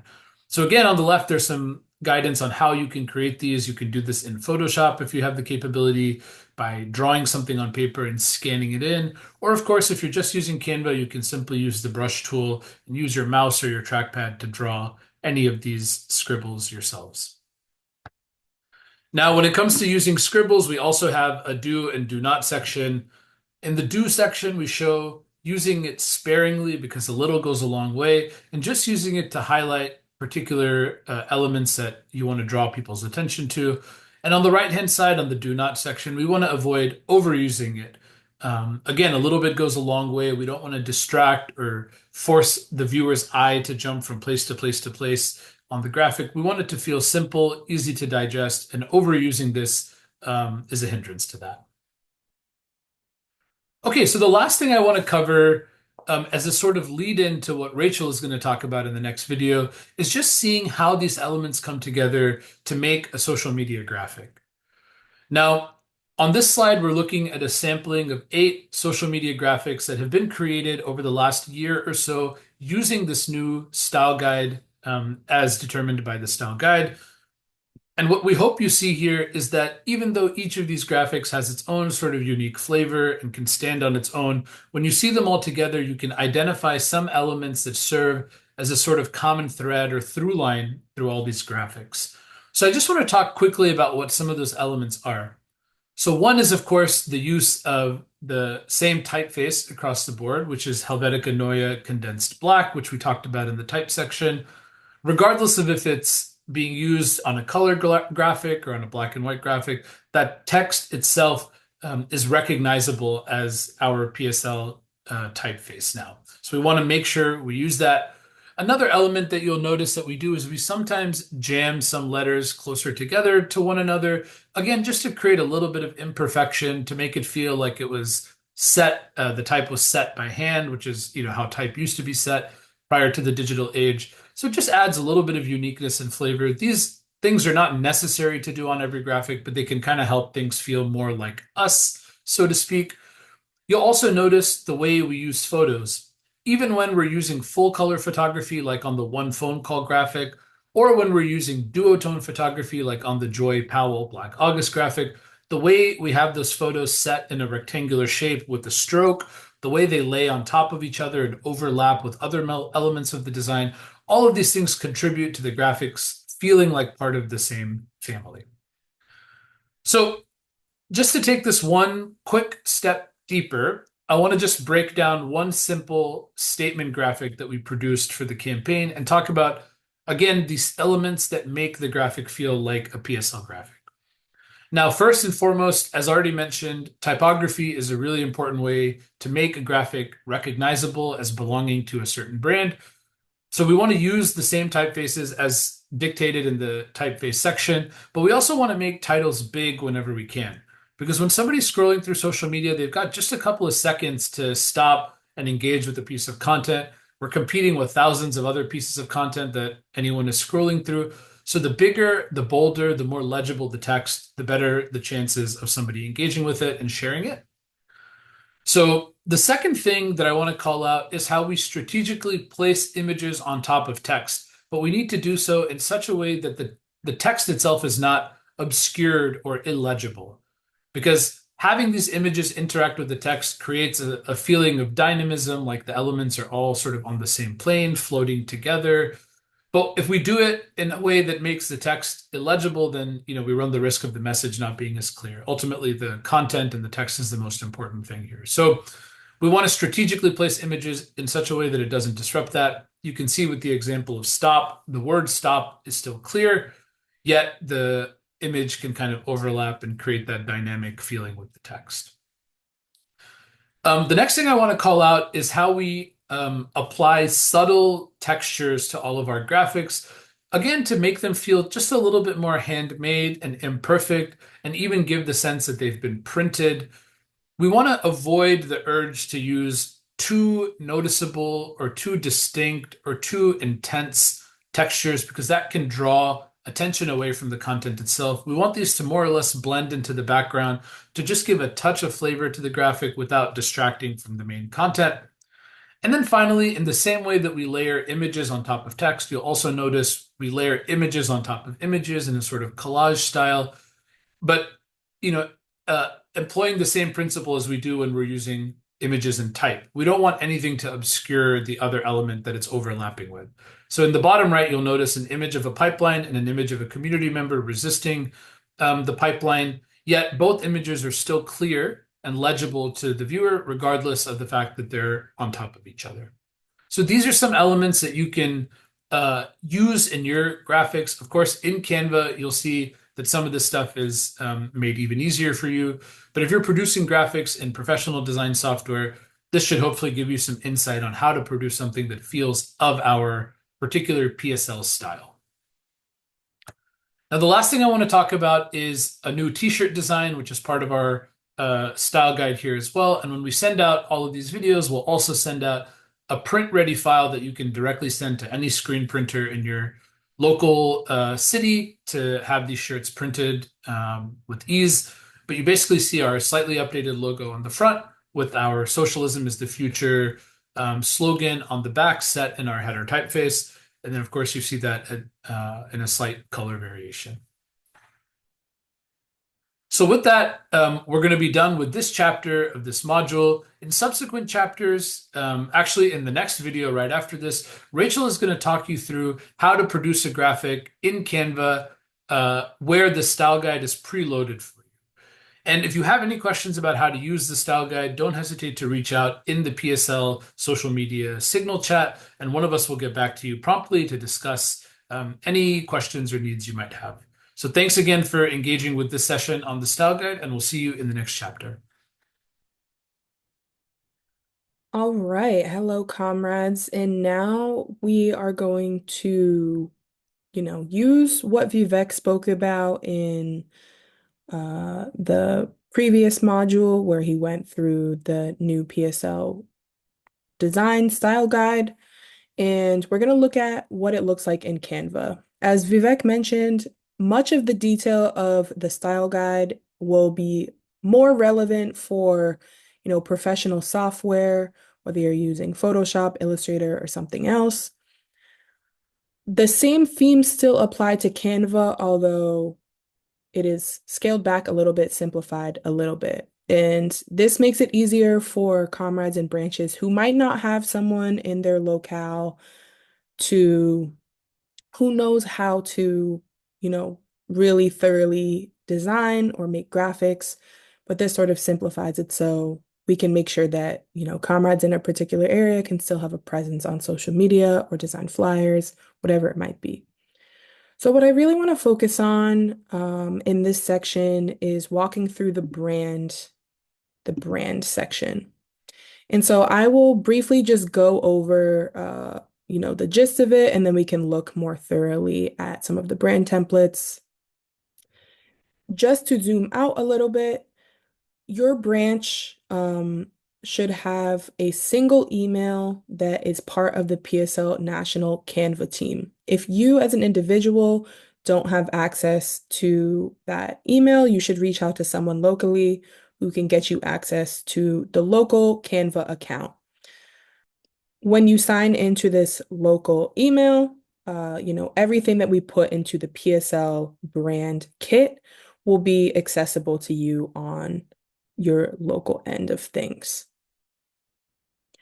And so to start, I want to start by talking about the PSL brand guidelines specifically. So when you click on the brand button, The first thing that you should make sure that you're in is the PSL brand guidelines. There are a couple of other that you may or may not see on your end of things.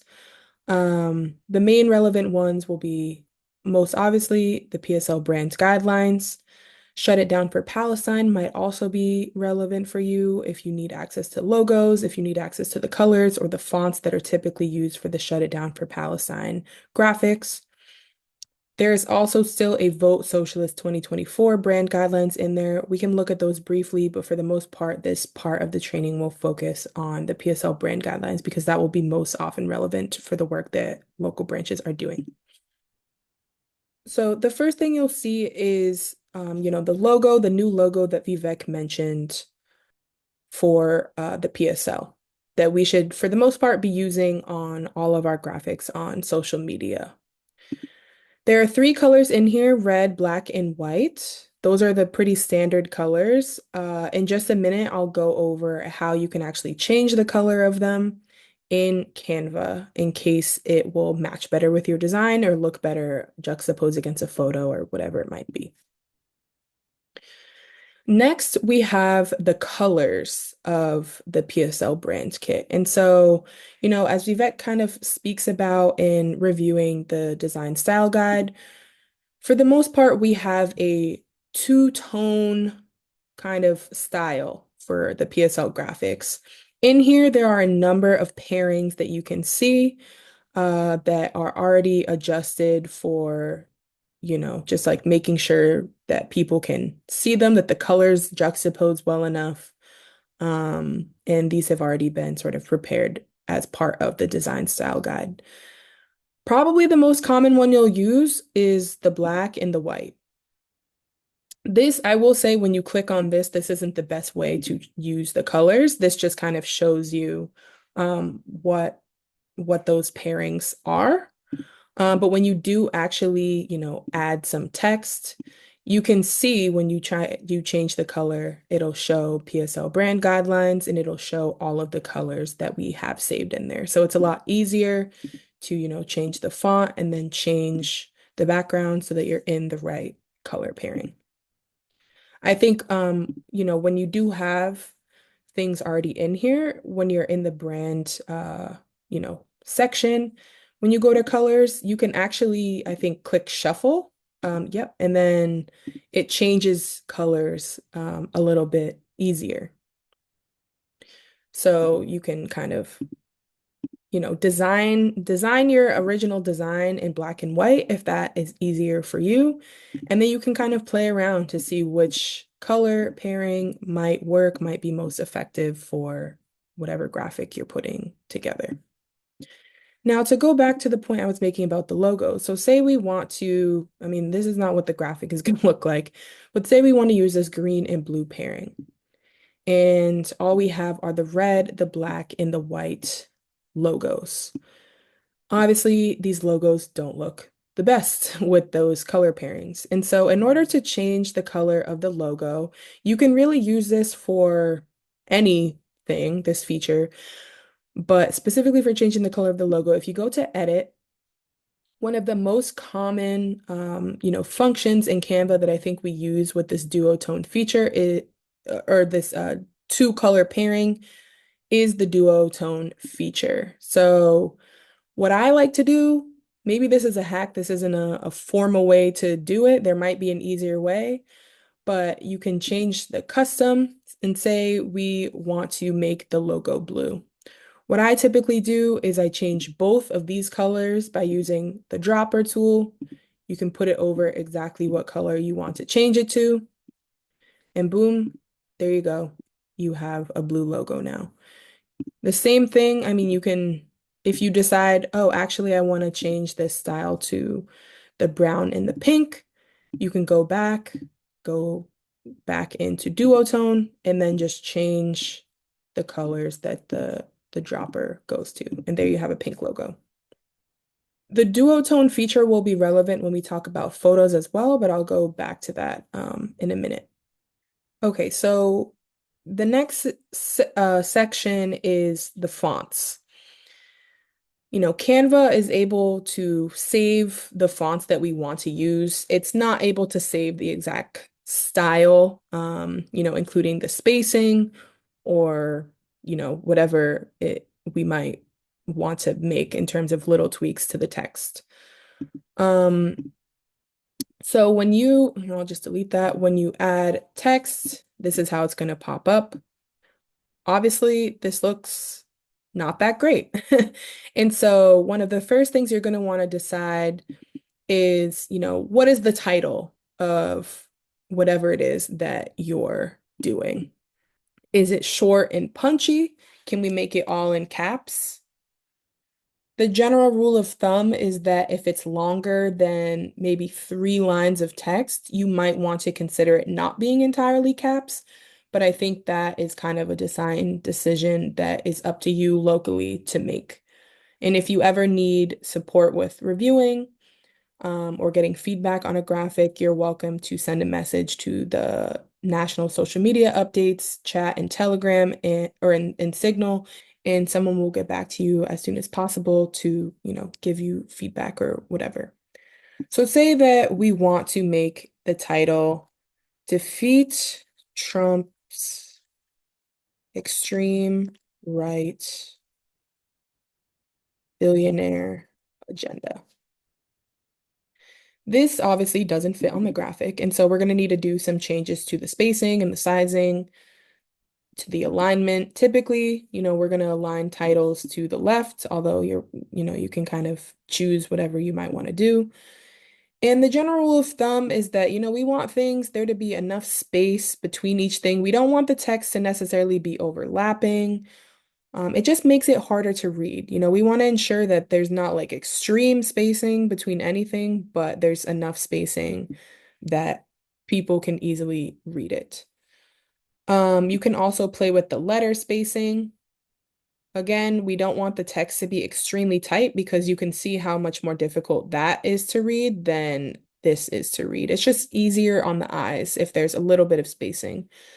The feature that Vivek mentioned in terms of making letters a little bit closer, in Canva, you're not quite able to do that. If you are to do that, I think you need to do it manually where, you might delete the T here and duplicate this, make a separate T, and then make that a little bit closer. That starts to get a little complicated, so you don't have to feel like you need to do that.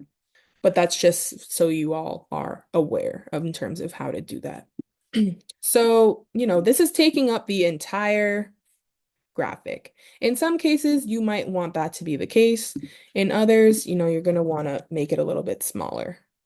Maybe we want to get it onto 3 lines. Okay, there we go. Same goes, we have a subtitle font. Maybe, this is going to be a PSL statement. And we want to use that subtitle font to distinguish it from the main bold font.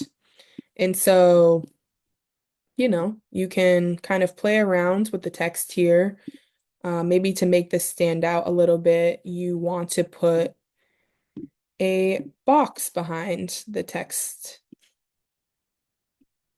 Again, the color scheme is a little off here, but this is just to show a basic example of how to make something. So here we have PSL statement. Let's just make this background black so that it's a little bit clear what's going on. PSL statement, defeat Trump's extreme right billionaire agenda. So you can go back to the brand and now you want a little descriptive text. Typically, when you do body text, I would suggest making it bold, just because the other one can be a little bit narrow depending on, what it is that you're writing, how big the font is, whatever. There's a lot of considerations, but I think the bold typically tends to look a little bit better and clearer. Again, maybe you want to make the letters a little bit closer, but not extremely close and not extremely spread out. So I like to go somewhere in between like, -30, -50 or something. You can extend it around, you can kind of say whatever you want to say. Again, you might want to make the line spacing a little bit closer. There we go. The nice thing about Canva is that it kind of will find these lines for you to show you, similar spacing. So the same spacing that goes between here, it can go between here. We have, for the most part, white text. So maybe we want to do a white logo. That, or we could do, you could place that there. You can also drag this one to replace it if you decide you actually want to do a red logo. Now we want to add a photo. We have a bunch of photos saved in the Canva. You're welcome to use more photos. This is just meant to have some sort of like a reserve of stock type photos that comrades can pull from. And so this kind of statement, maybe we want to show that there's energy, there's action, there's mass movement to say, the people united are going to defeat Trump's extreme right billionaire agenda. And so, there's general photos in here, there's Palestine specific photos, there's photos for different types of struggles. And, this bank is continually updated just depending on when we, get a good batch of good stock type photos. But say we want to use this photo. Okay, great photo. The lighting is great. It doesn't really seem like we need to edit it all that much. So I think for the most part, you can decide, maybe we want to have it off a little bit. Maybe we want to crop and zoom in to just show the action a little bit more, focus on the faces of these comrades, whatever it might be. Maybe we want to put that there. Let's put another photo as well. Maybe we want to have this comrade, really cropped and, the focus to be on that. Maybe we want to put that here, to get that kind of handmade sort of look that we're going for with our graphics. We typically like to add a little border. Again, you don't have to do this, but, you can add just like the thin border on your photos. And there we go. I think that this needs to be centered a little bit more so that it's even on both sides. Again, love Canva because it gives you those, things, the parameters to show you where to put stuff. I think I actually want to use a white logo, and so I'm going to go back and drop this logo here instead. And honestly, this could be a fine graphic. I mean, granted, things are a little bit more together, but we don't need to feel like we need to do all that much. As long as the graphic is generally in our style, I think it's okay for it to be fairly simple. We also do have a couple of textures that, as well as some banners in here, just so you are aware, as well as some banner designs. But we do have some textures. This one is just like some little speckles. If you want to put that over, you can. Don't feel like you have to. But for the most part, we don't want to do too much with the textures. We want it to still be legible and, generally look pretty clear. So to show how to change photo colors and, even if we wanted to change the color of these speckles, I'm just going to duplicate this so we have it. So let's change this to, oops. Let's change this to this color pairing. And so you see how it kind of already just automatically did that? Even the red, it changed the red to the pink.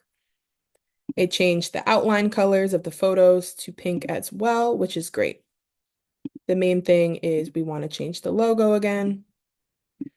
So we can go back to the duotone feature, do the drag and drop or the dropper tool. And then here we have a graphic that's now the same thing. in a different color scheme of the party style guide. Say we want to, instead of having just the basic color of the photos, we want to have it also have the pink and brownish color.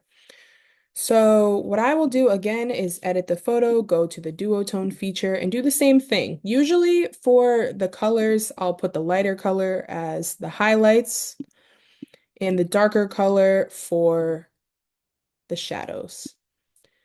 Here we have this already done, but I think that it could look a little bit more bold because, the duotone feature isn't always the best at making the photo look the best, even though it changes the colors. And so what I might do is go into the edit and adjust section, and you can kind of play around here. I think typically the contrast can be increased on photos. Sometimes you might want to do the brightness, although depending on what the photo edit already looks like, you don't want to mess with that. Sometimes the shadows, sometimes the highlights. Now this photo looks fairly bright. I mean, when I use the duotone feature, I typically like to try to match the colors to the actual font. And so right now the pink to me and the brown look a little off. I think it's okay if it's not perfect, but I might just play around with that until I get to a point where I feel confident in it. An easy hack is that you can just do it on one photo first, and then you can click on the photo, use the copy style tool, and then click the other photo, and there you go. You have the same edit. Again, if the photos are coming from a different batch, they have a different quality, you might want to go in and, adjust some of these things on each individual photo after the fact. But there you have it. If we decide we want to use the same speckles, I'm just going up here and copying the speckles. So the speckles are white. You can I think you can get away with it on this graphic, but if you do want to change them to pink, again, you can just go to the duotone feature and use the dropper tool to make them pink. Can't really tell on this. I think it often works when you're using a light background and you want to make the speckles a little darker. It works to change them. But there you have it. That's a pretty basic, straightforward graphic. If you're designing things on your own, just a general semblance of how to do it. Now I want to go back into the brand kit. And I want to really focus on the brand templates section. If you haven't seen this, definitely take a look at it, peruse what we have. We have a number of graphics, templates, whether it's related to national calls to action. So there are some graphics related to January 20th, the mobilization. There were, Vote Socialist related graphics, PSL interest meeting graphics. All of these sort of templates, especially for when we want to look like we have a unified singular message. And so, you can kind of peruse through this. For the most part, I would say to avoid the templates in here that start with the word old. Those are from a previous time and they're not, horrible graphics, but they don't fully reflect the current brand guidelines and kit that we're striving for with our style guide. Now, when you're in here, you might see something that looks nice and, you see a volunteer session from the Claudia and Karina campaign. Maybe you don't want to have a volunteer session, but you want to have a liberation forum. You can still feel empowered to use this template and then just edit it for your own needs. So you just change the title. Oop, sorry, I think it got changed. Liberation forum. You might need to change things around a little bit. Take out change the photos. What you can do with some of these existing brand templates is drag and drop a photo. So maybe we want to just drag this in here instead. And there you go. It's quite simple in terms of changing things up. You're welcome to also move things around so that it doesn't look exactly the same as other ones that comrades might use.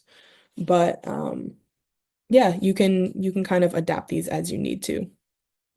And so in the brand templates, There's a number of different types of things. There's statements. So here's a local news story. This is, all caps, but we might not want that to be the case. We might want to change this to be local news story. Make it, regular font. It's kind of up to you. These are just meant to be, something for comrades to start their designs with. One thing that I do want to point out on here, though, is the handwritten assets.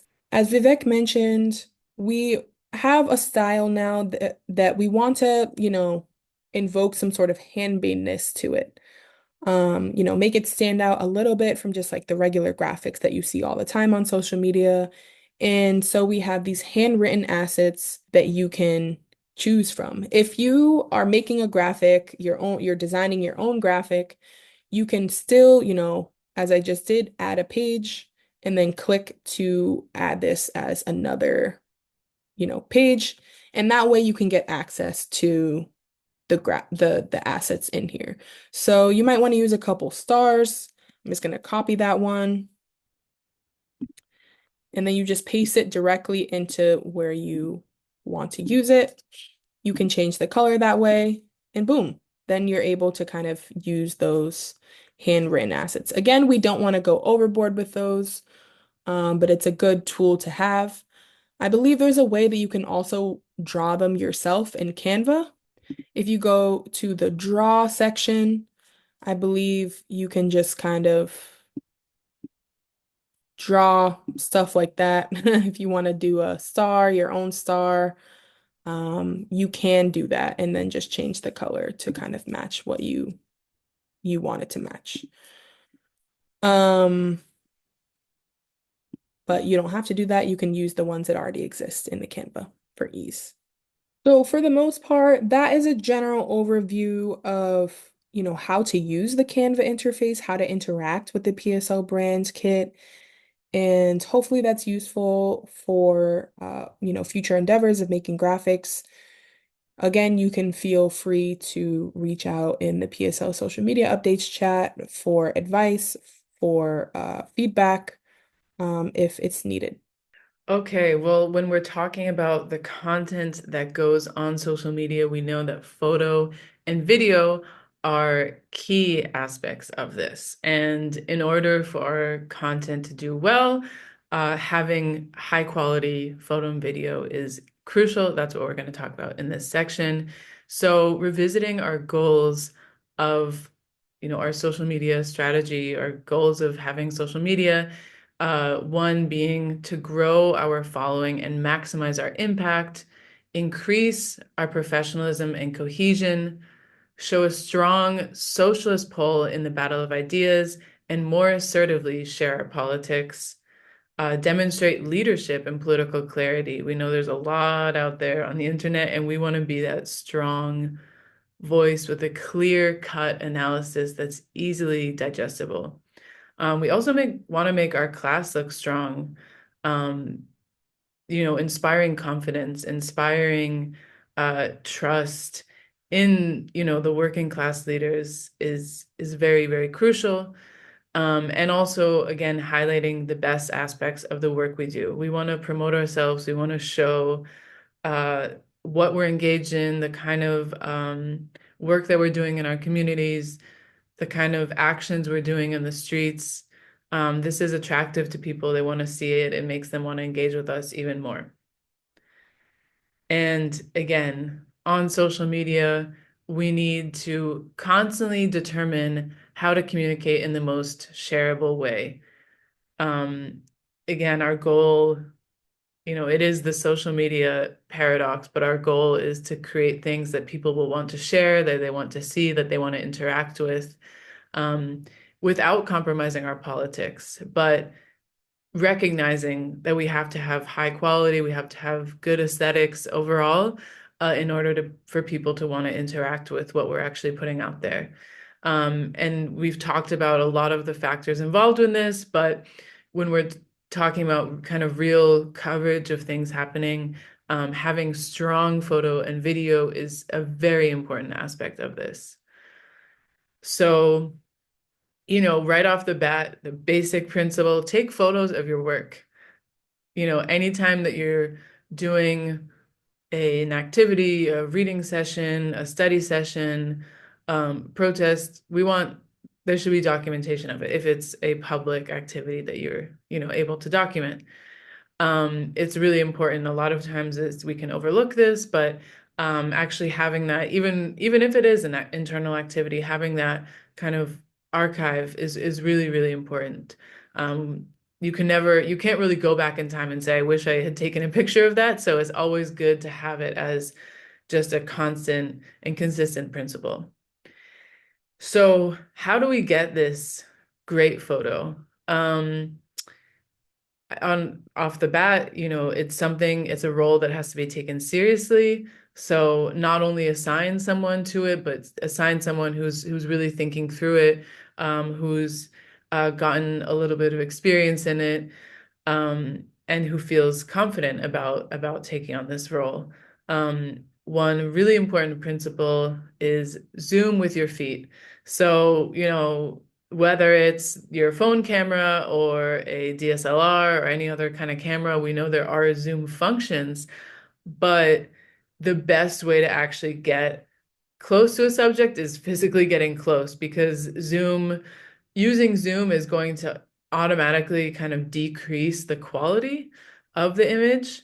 And when possible, it might feel awkward, it might be weird to kind of just go in the middle, but it is important. That will get you a better quality shot, a better, then it can later be cropped. If we get a zoomed in picture, cropping down from that, it's already going to be kind of compromised quality.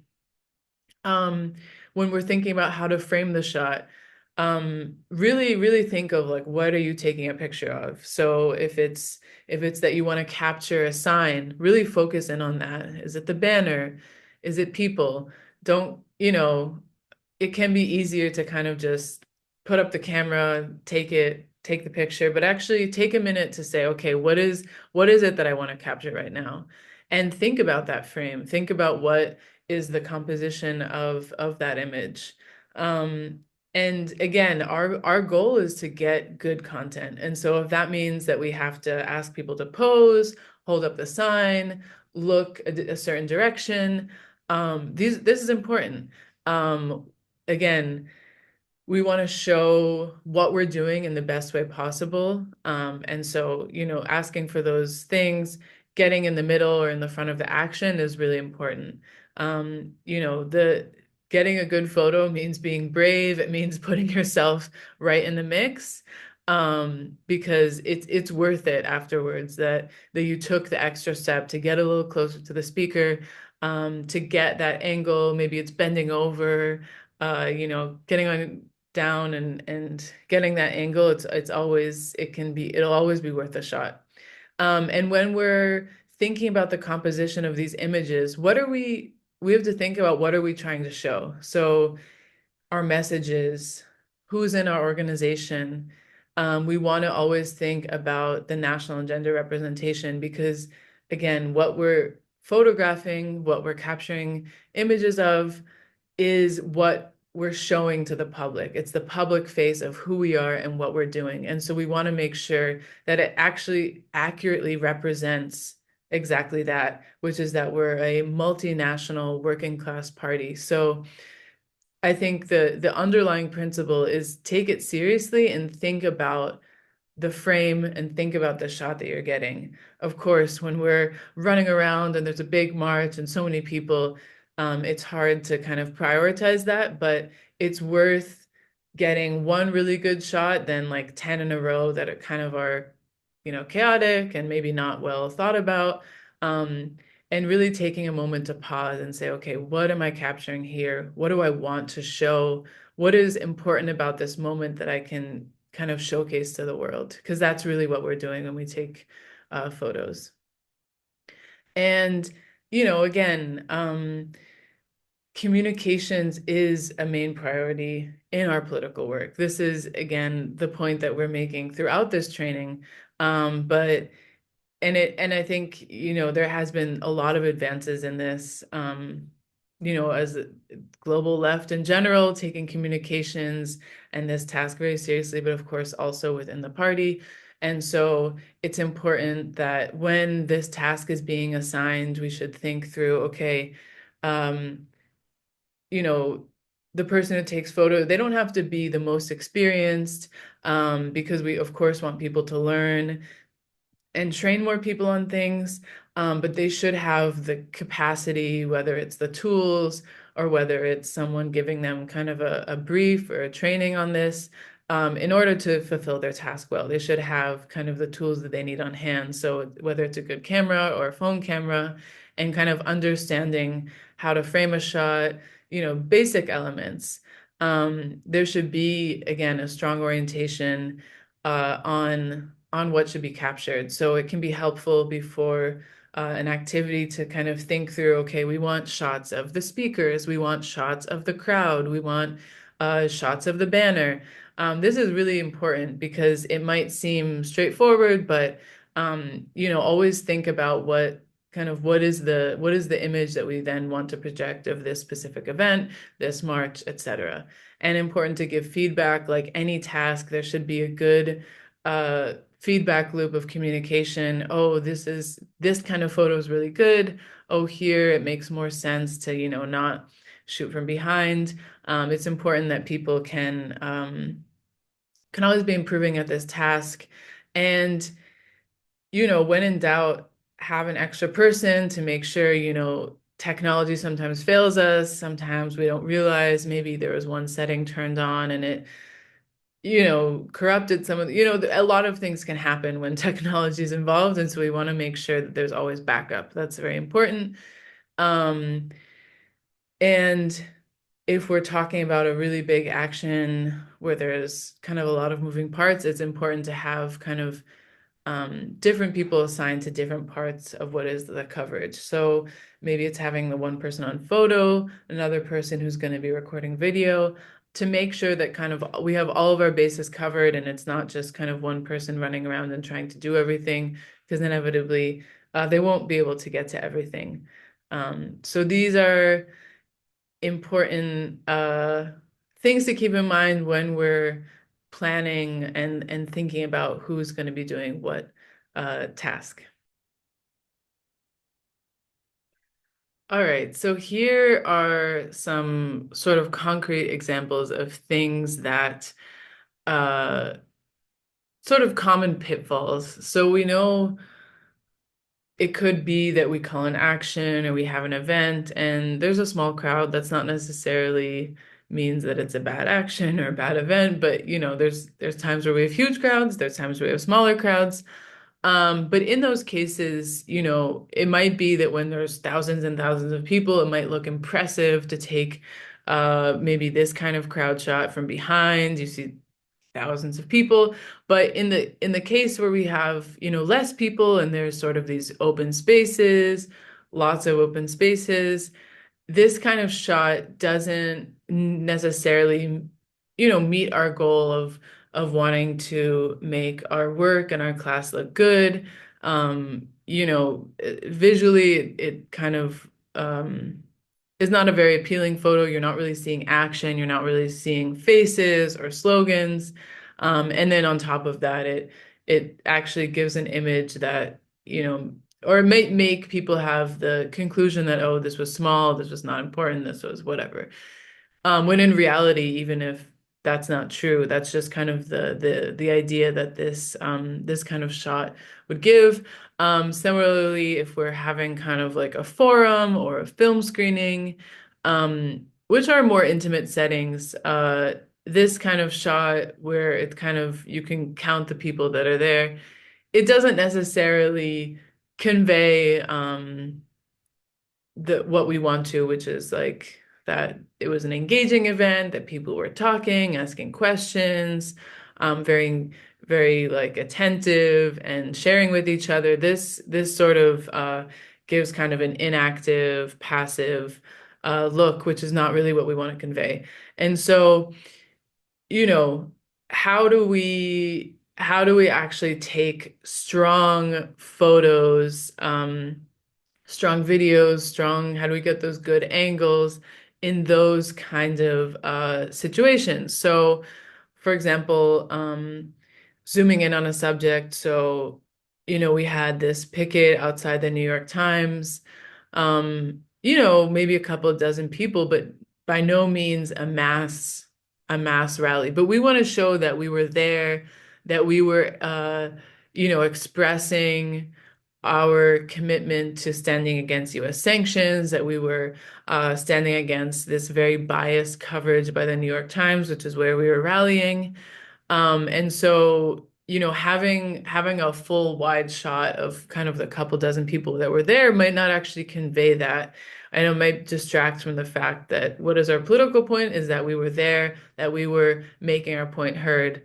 And so here, the photographer instead kind of like focused in on the key action, which is that here we are with the signs. We're saying hands off Venezuela, no U.S. intervention. There's multiple people here. You're getting kind of the action, the emotion. You're seeing that there's a flag being waved. This is like a very vibrant and bright and engaging image. Similarly here, we have community members, we have PSL members, but you're getting across kind of this important point, which is that there were people engaged. There's kind of this good energy that you can see from the shot. The slogan is present. You're able to kind of read what is happening here. That's really important because again, if someone's scrolling on their phone and all they see is just this one photo, they'll know, okay, there were people, there were PSL members, there were community members that were protesting a police murder, that were calling for all killer cops to be jailed, and that they're, calling out the police department there. So that's conveyed. If we had a shot from behind where we can't really see who's there, where we can't really read the signs, you're not going to be able to get that kind of message. Similarly here, getting a shot of a picket line can be difficult, but here we see kind of we're able to see their signs, we're able to see kind of people engaged, and a strong kind of showing there.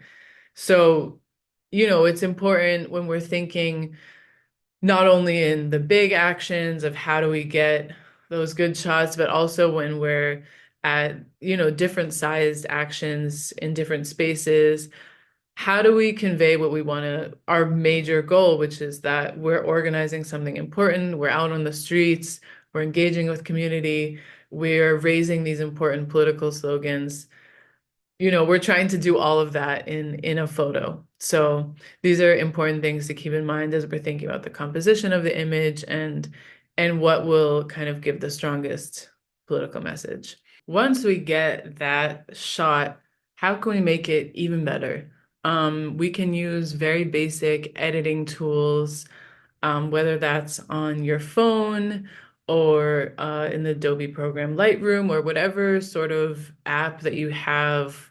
It doesn't need to be kind of one of those paid apps, but of course those are good programs. But again, really anyone can do basic edits on our photos to just give them that little extra something, give them a little color pop, and make them the best they can possibly be. One being zoom and crop. Don't be afraid to crop things out. Again, maybe there's like you took the picture, you tried to get as close as possible, but there's like half of someone's arm in it, and it kind of looks a little weird just to have a phantom arm, or maybe it has like part of someone at the top of their head. We can just kind of crop that out so the image that people are looking at is the clearest possible. They're not going to be looking at kind of the half head that got into the photo.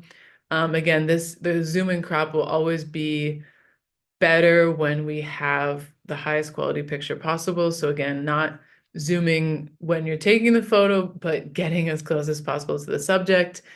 But again, feel free to use the crop to like really center the action and center the subject that we're trying to like portray in that photo.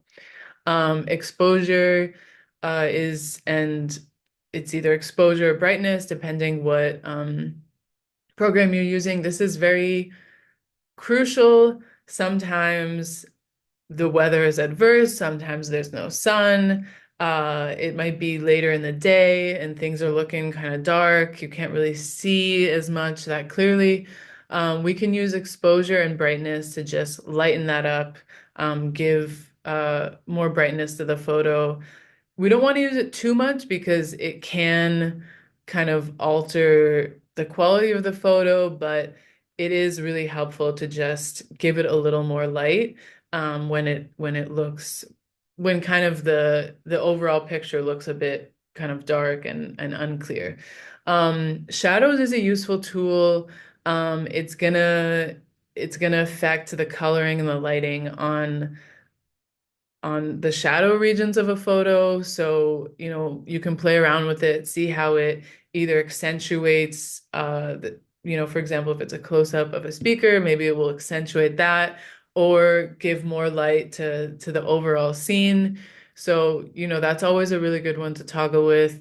Contrast, again, it can add light where we want to add light or maybe accentuate the different kind of like shadows that we have. Temperature and warmth, this affects kind of what the overall feel of the photo is. So it's you're changing kind of the the temperature scale, to just say it like that. It's about what color is reflected in the whites in the photo. We can make it more kind of like reds and oranges and yellows, which is kind of the warmer feel, or the cooler bluish, greenish kind of scale to it. It will affect kind of the overall look and feel of the photo. So it's a good one to toggle with if it's like, a bright day with kind of like vibrant colors. This can be a helpful one. It can maybe tone it down a little bit or kind of bring those out. And then definition is also really good. If we have some kind of blurriness, it can really kind of like pull out those things, make it a little more defined. So these are, it can be kind of fun to just toggle around with these, see what impact it has on your photos. It is worth after you go to an action or something and you have all your photos, going through and trying to make them look even better. And that's, choosing the photos to post. So again, if we're the person who's taking the photo, it is worth, not just sending, all right, I uploaded them to the drive and I'm just gonna send 200 photos as is. They can figure it out. We want to go the extra mile, try to select the best ones. Again, do those basic edits, crop them, change that temperature, um, give that contrast to it, make the images sharper. Um, this is going to be helpful for then kind of the whole social media execution. Once again, emphasize that we don't need to post a crowd picture if it doesn't make the action look impressive. We would post one of those that we saw earlier where it's like the placard, maybe it's a close-up of a speaker or someone who looks really impassioned in the crowd. This is, the energy. We always want to be conveying high energy, high confidence, and strong and strength really in what we're posting.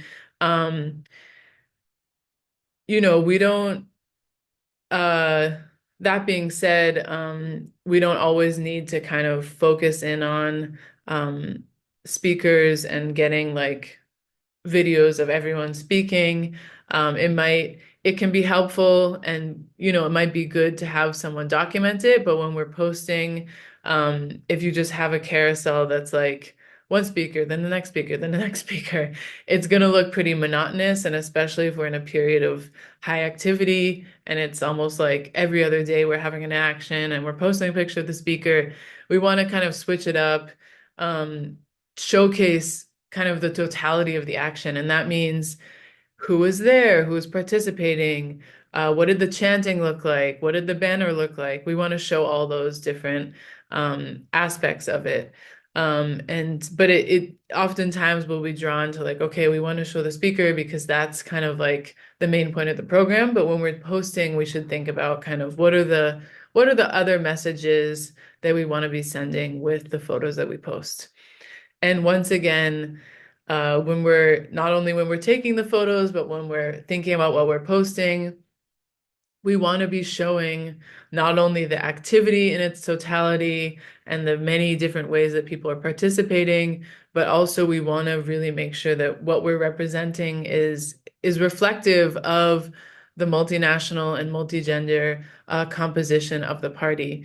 So if for some reason there's kind of 4 photos in a row and it's all men, think about the kind of maybe what that will, go through the steps in your head of like, okay, if is that really what I want to showcase? Is that really what is reflective of the branch? Is that reflective of the party? Is that reflective of the activity? And so it's important on both ends of both when we're taking the photo and when we're posting the photo, to really consider what we're showcasing and what we want to be showing. And in terms of kind of the sequence, the cover photo is really important because this might be the only photo that people see, or it might be the make or break if they continue swiping and want to see more. So it should be a very strong photo. It should have high energy and also that political message. Because again, it might be the only photo that people see. So we want to make sure, for example, okay, like this is a really great, we see people marching, there's a lot of people in the shot, and this is clear, defend Roe. We know exactly what's being spoken about. We have the Supreme Court right here. Even if they don't swipe through, they say, okay, there's people on the streets that are actually taking action against the erosion of our rights. And again, when you're thinking of like uh what to post in that carousel. It doesn't, in our heads, we often think, and we see the photos as like in the order that they took place. Like, okay, first we were at the library and then we marched and then we did this and we did that. But at the end of the day, what you're posting is once again just the thing that's going to convey our message the strongest, going to convey our strength the most, and the energy the most. So that should be kind of the centerpiece and not necessarily like, and of course, political considerations. Oh, we want to make sure that we get a nice shot of the coalition partners. All of that should be kept in mind. But there's no need to kind of abide by like, oh, well, first we were marching and then we had the rally, so we should post the rally picture after or something like that. So that's photo. And with regards to video, again, we've had a lot of practice. I know all of us have been out on the streets getting those protest videos, experimenting with new ways.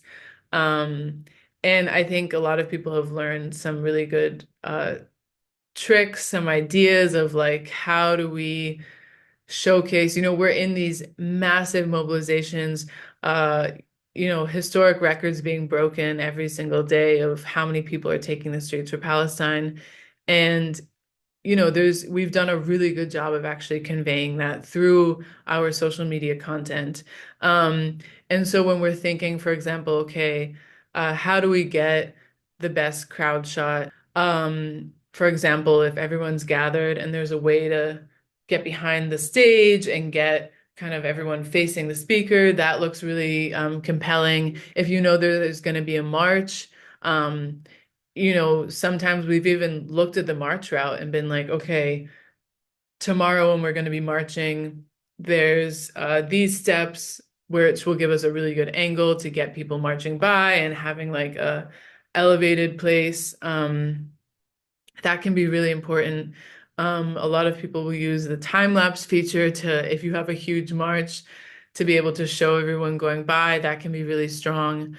But it's really important to think ahead. Knowing the kind of area is really helpful, being able to map that out and think about that. And again, as said before, speeches can be really strong and can be compelling, but it's not always the best. It's good to document them. It's good to get them. We might even use them after the fact. Sometimes it can be much more exciting and compelling to see a huge crowd of people chanting and jumping and having this like high energy than it is to just have someone giving us. But when we are getting those speaker shots, it is important that we also get high quality if we do post them, when we post them, um, get close. There's always kind of a ring of journalists, of communicators. We want to be right in the front, getting the best angle, not using the zoom on our phone, but really like right up there. If it seems like it's going to be kind of a long program and you have to get all those shots, it's worth getting a tripod. There's nothing worse than a shaky video, and it can be hard to kind of keep your hand steady if you're going to be there for a while. So here's some examples of successful kind of crowd shots. So we see in Seattle, getting up above this area. I think it's in Pike Place, and getting people marching by. This looks really good. We can see, there's thousands of people that are marching by. It's a wide area. We can see the banners. We can see the energy. This looks really, really great, and it kind of conveys the message that this is like a massive thing. Here we have people in the student movement who are walking out of classes, picket line, Unite Here, hospitality workers, getting their placards, getting them chanting. These are all really kind of like strong images, again, showing all of these different people gathered and taking part in the struggle. Here's some good shots of speakers. These are Eugene and Karina on different speaking tours. High quality, getting in there, getting a good angle of them.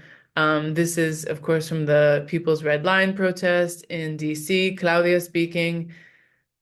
These are, at the big protests, it's sometimes difficult. We can't get on stage. How do we get that angle? But we just go right to the front and get it. And these are kind of compelling shots. So,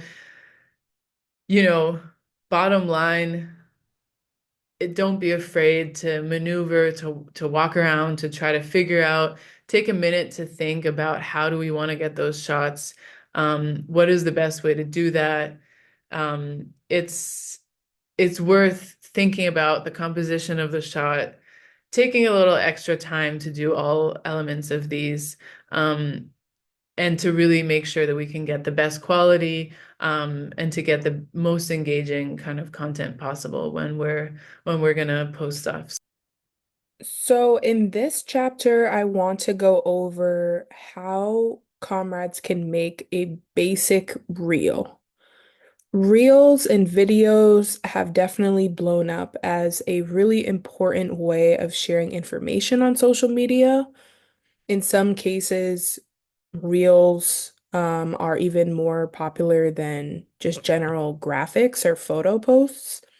But I think it's important to continue to review analytics and see how things are performing to kind of assess and adjust what you're doing on social media.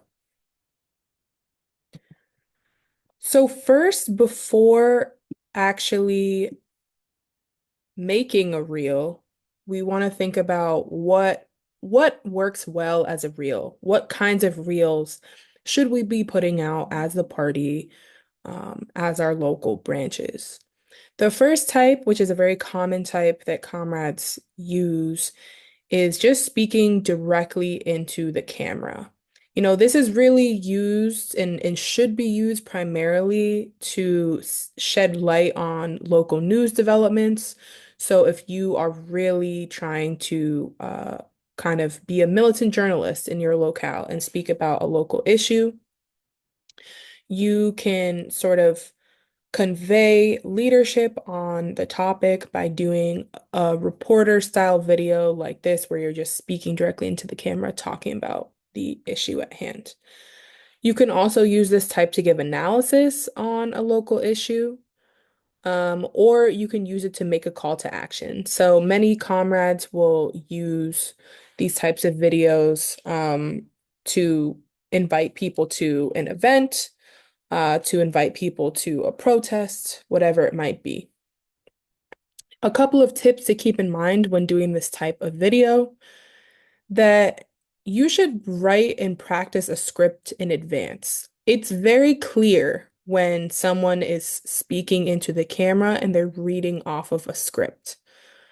And we want to avoid that because it's very easy to just keep scrolling because this person does not look confident in the information that they're sharing. And so the best way to do that is to write in advance, write talking points in advance, and practice it so that you feel confident in the material. That, or you can have it written on the side and you can memorize each sentence or each statement, whatever it is, and look directly into the camera and say it confidently. And then, in the editing process is when you will, cut the pauses in the moments when you're looking back at the script. You also generally want to try to keep the background framing steady between the takes. An interesting thing that could be used is, if a comrade is walking and someone is recording them while they're walking and talking into the camera. But this is just, one type of reel. Another type of reel, very common, that we definitely want to use as the party are interviews. We use interviews because on our social media, our goal is to amplify working class voices from the struggle, right? We want to show that the working class is in motion, that our class is strong, and that people have really important things to say. And we know that these interviews, these narratives are often left out of mainstream discourse, especially on issues. So, for instance, this interview was a worker on strike, and we want to uplift this narrative that likely is being drowned out by the boss's narrative of why are these workers striking, whatever. But this worker can actually speak firsthand to what their experiences, their struggles on the job, and why it's so important that they're on strike or that they struggle with their coworkers. This is also a really good organizing opportunity. It's not just a media opportunity, but a way for comrades to actually have conversations with workers and community members about their conditions, because people aren't always confident to do an interview just because on camera, just because you walked up to them. You kind of have to talk with them, get to know them, and build up their confidence in what they have to say before typically they agree to being on camera and speaking. A couple of tips for doing this is that you want to come prepared with questions and have them repeat their question in their answer. That'll make it a lot easier for editing, for cutting, different aspects of the video, whatever, or making it clear what exactly it is that they're talking about. So, for example, if you ask them their name and they just state their name, Rachel, you can't really use that in a video. You need them to say, my name is Rachel. Or if you ask them, where do you work? And they just say, the Hilton Hotel. Well, again, you can't really use that. My name is Rachel and I am a worker at the Hilton Hotel. Boom, you can cut that very easily and use it at the beginning to describe, who it is that is being featured in the video. You don't want to have a back and forth also while they're answering. I think if you have a comment or a question on what they're saying, you should let them fully finish first and then follow up, ask them to repeat it in a different way. You shouldn't be scared to ask people to repeat their answer in a different way so that it'll sound better on camera. Again, we want people's answers to be very clear and concise and not in kind of like, you don't want a bunch of sentences to just continually flow into each other. We want them to have a good stopping point because it makes it easier for us to edit and string things together and tell a story. Always make sure that when you do an interview with someone, you take them away from the main action, unless you have some sort of really good microphone it's going to be incredibly hard to actually decipher what they're saying. It does look great, you know. You can see with this worker being interviewed, you can kind of see that there's action in the background. Maybe there was a better way to angle this worker, but for the most part, you know, they're not near the sound. You know, if there's a speaker system or a program happening, they're not right next to it. And so you can actually hear what the worker is saying. And then the last point in terms of editing and actually thinking about how to present a reel, you want to tell a story, right? In the with the interview. And so, you know, typically when you do an interview, you're going to ask a lot of questions. We never want to create a reel that then tries to capture everything that was said in the interview. It'll get boring very quickly. It'll be very, you know, kind of redundant and just drag on. There are probably things said stronger than other things by whoever it is that you're interviewing. And so you should choose, you know, a key point or two that can be the through line of the video, of your caption, whatever, and use that to uplift the struggle in the way that you want to uplift it. A very successful type of reel that we have used over the last, you know, year and some change of the Palestine Solidarity movement here in the US is a strong action shot. This is something that we have repeatedly shared with comrades in thinking about how to capture demonstrations. In many ways, this is even stronger than in terms of shareability, in terms of circulation, and just like getting a basic political point across than a speaker video from a protest. So you kind of, you know, you're using this to make a post that is highly shareable. It will be shared into networks probably that, you know, go beyond what we already have access to because it's more like a journalistic news worker struggle type of video. And so you are becoming the reporting source to break news about XYZ action or protest. And so you really want to ensure that you're set up in a good location. I think a lot of times, if this is what your goal is for an action, you need to think in advance of where the crowd is going to be set up, where the front of the march might be, where there might be a source of action. You can see the line of police officers in this video. It's good that that's captured because it shows this peaceful protest juxtaposed with this militarized force surrounding it. You want to think in advance and get yourself set up to capture it when people are in motion. So, for instance, if you run ahead of a march before it's about to fill a plaza or something, and then you get a shot of people flooding into the plaza, that looks incredibly powerful. It's highly shareable and it gets the point across of what we want to get across. You can also consider, you know, including B-roll shots of the different aspects of the protest and kind of clip them together. So including, you know, a zoomed in kind of footage of people chanting, of people marching, having action, you know, doing scans of signs. You know, there might be times where there's a really strong part of a speech being given that you want to, you know, put over the background of, you know, a footage like this where it's just like a massive crowd. You can be creative, but I think you always need to keep in mind what is the most shareable, what can people quickly get out of this post within the first like 3 seconds? Because realistically, you only have 3 seconds to grab people's attention with the video. And so we want to make sure that it looks strong and conveys a message. Of course, we are also going to make reels that include snippets of speeches. And these are a very particular type of reel that we need to think through before we really execute and put up.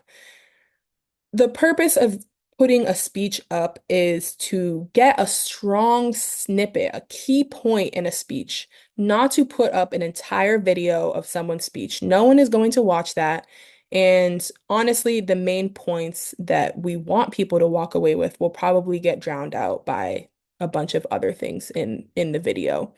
And so The purpose of doing a video like this is to try to really frame a key point, probably include B-roll and footage of the protests at large and try to get high circulation of this key political point that we're trying to get across from an action. It will really help to frame the politics that people walk away from the demonstration with. So, many times at demonstrations, we're there with a wide range of political tendencies. People say a lot of different things on the mic, on the megaphone. And, what's the key thing that we want people to walk away with from this particular action? Hopefully it's a point that a comrade made and we can just clip that, maybe a minute or less and get it up on social media. Some tips. Sometimes it's not possible to record an entire speech. And so sometimes you can coordinate with the comrade in advance to know what is going to be the content of their speech. But in general, we always want to get the highest point of the speech. We want to start the video with something that's going to draw people in, and make them want to keep watching. When you're editing the video, you also want to beware of cutting too much. So it's kind of changing to the frame too many times. You can kind of tell how much it's being edited, how much, is being strung together, and it can just sound a little robotic or weird. So that's just something to be mindful of. And make sure that when you do cut, you cut so that there's a complete idea expressed. We don't want a bunch of maybe strong, short statements that don't fully relate to each other. We want to make sure there's a clear and concise point and through line of the particular video. And then, as I mentioned, it's always a positive to intersperse with crowd footage, action footage, just to kind of keep it dynamic, to keep people entertained while they're watching a speech and, digest the content a little bit better. Now, to get to the question of how to make a reel, again, keep in mind that people only watch the first few seconds of a video. So unless you are really confident that whatever is being said is extremely insightful and that people will watch 3-4 minutes of, this video, which I really encourage you to interrogate that question. The general rule of thumb is that you should keep videos under 1 minute and 30 seconds, and especially do that if it's just a video of someone talking. There are exceptions to this rule, but for the most part, this is the general rule of thumb. We want to avoid using really poppy transitions or overly stylized fonts when we're making reels. Sometimes there are those transitions that like flips the camera or flips things around. It's just distracting at the end of the day, and it takes away from the professionalism of the message that we're trying to convey. Obviously, we're trying to be creative on social media. We're trying to reach new audiences. We're trying to use trends that other people are using. But in terms of making a political point, we don't want to feel like we're dumbing down or diluting our political point with crazy cartoonish text over it, or, these transitions that just kind of make it very unserious. And the last general tip is that it's best when the video is actually in the 9:16 format, which is what you see here. It's the typical reel vertical tall style on Instagram. When you have a horizontal video, it doesn't fill up the news feed in the same way, and in general is not the best for the Instagram format. So I would encourage comrades to stay away from that style unless it's absolutely necessary. And in the case where you do need to use it, I think there's some quick and fancy editing things that you can do where you kind of expand the video as the background and blur it a little bit, and then have the horizontal video be the feature. That's not going to be the focus of this training. I feel like that's more often for comrades who have some professional experience and already know how to do that. Before I move into an actual demonstration of how to make a reel in CapCut, which is, the trajectory we're taking as a party nationally and encouraging comrades to use as their main editing tool, especially if you don't have access to professional software, rather than, Instagram or whatever else. CapCut is a very simple and easy to use and standardizing tool. I want to convey that, we want to be as quick as possible when we are trying to put out a reel, especially if it's a reel related to an action or to interviews about something that's timely and happening. I think there can be tendency to want to put out the best possible content that we can. And in many cases, we don't want to lower that standard ever.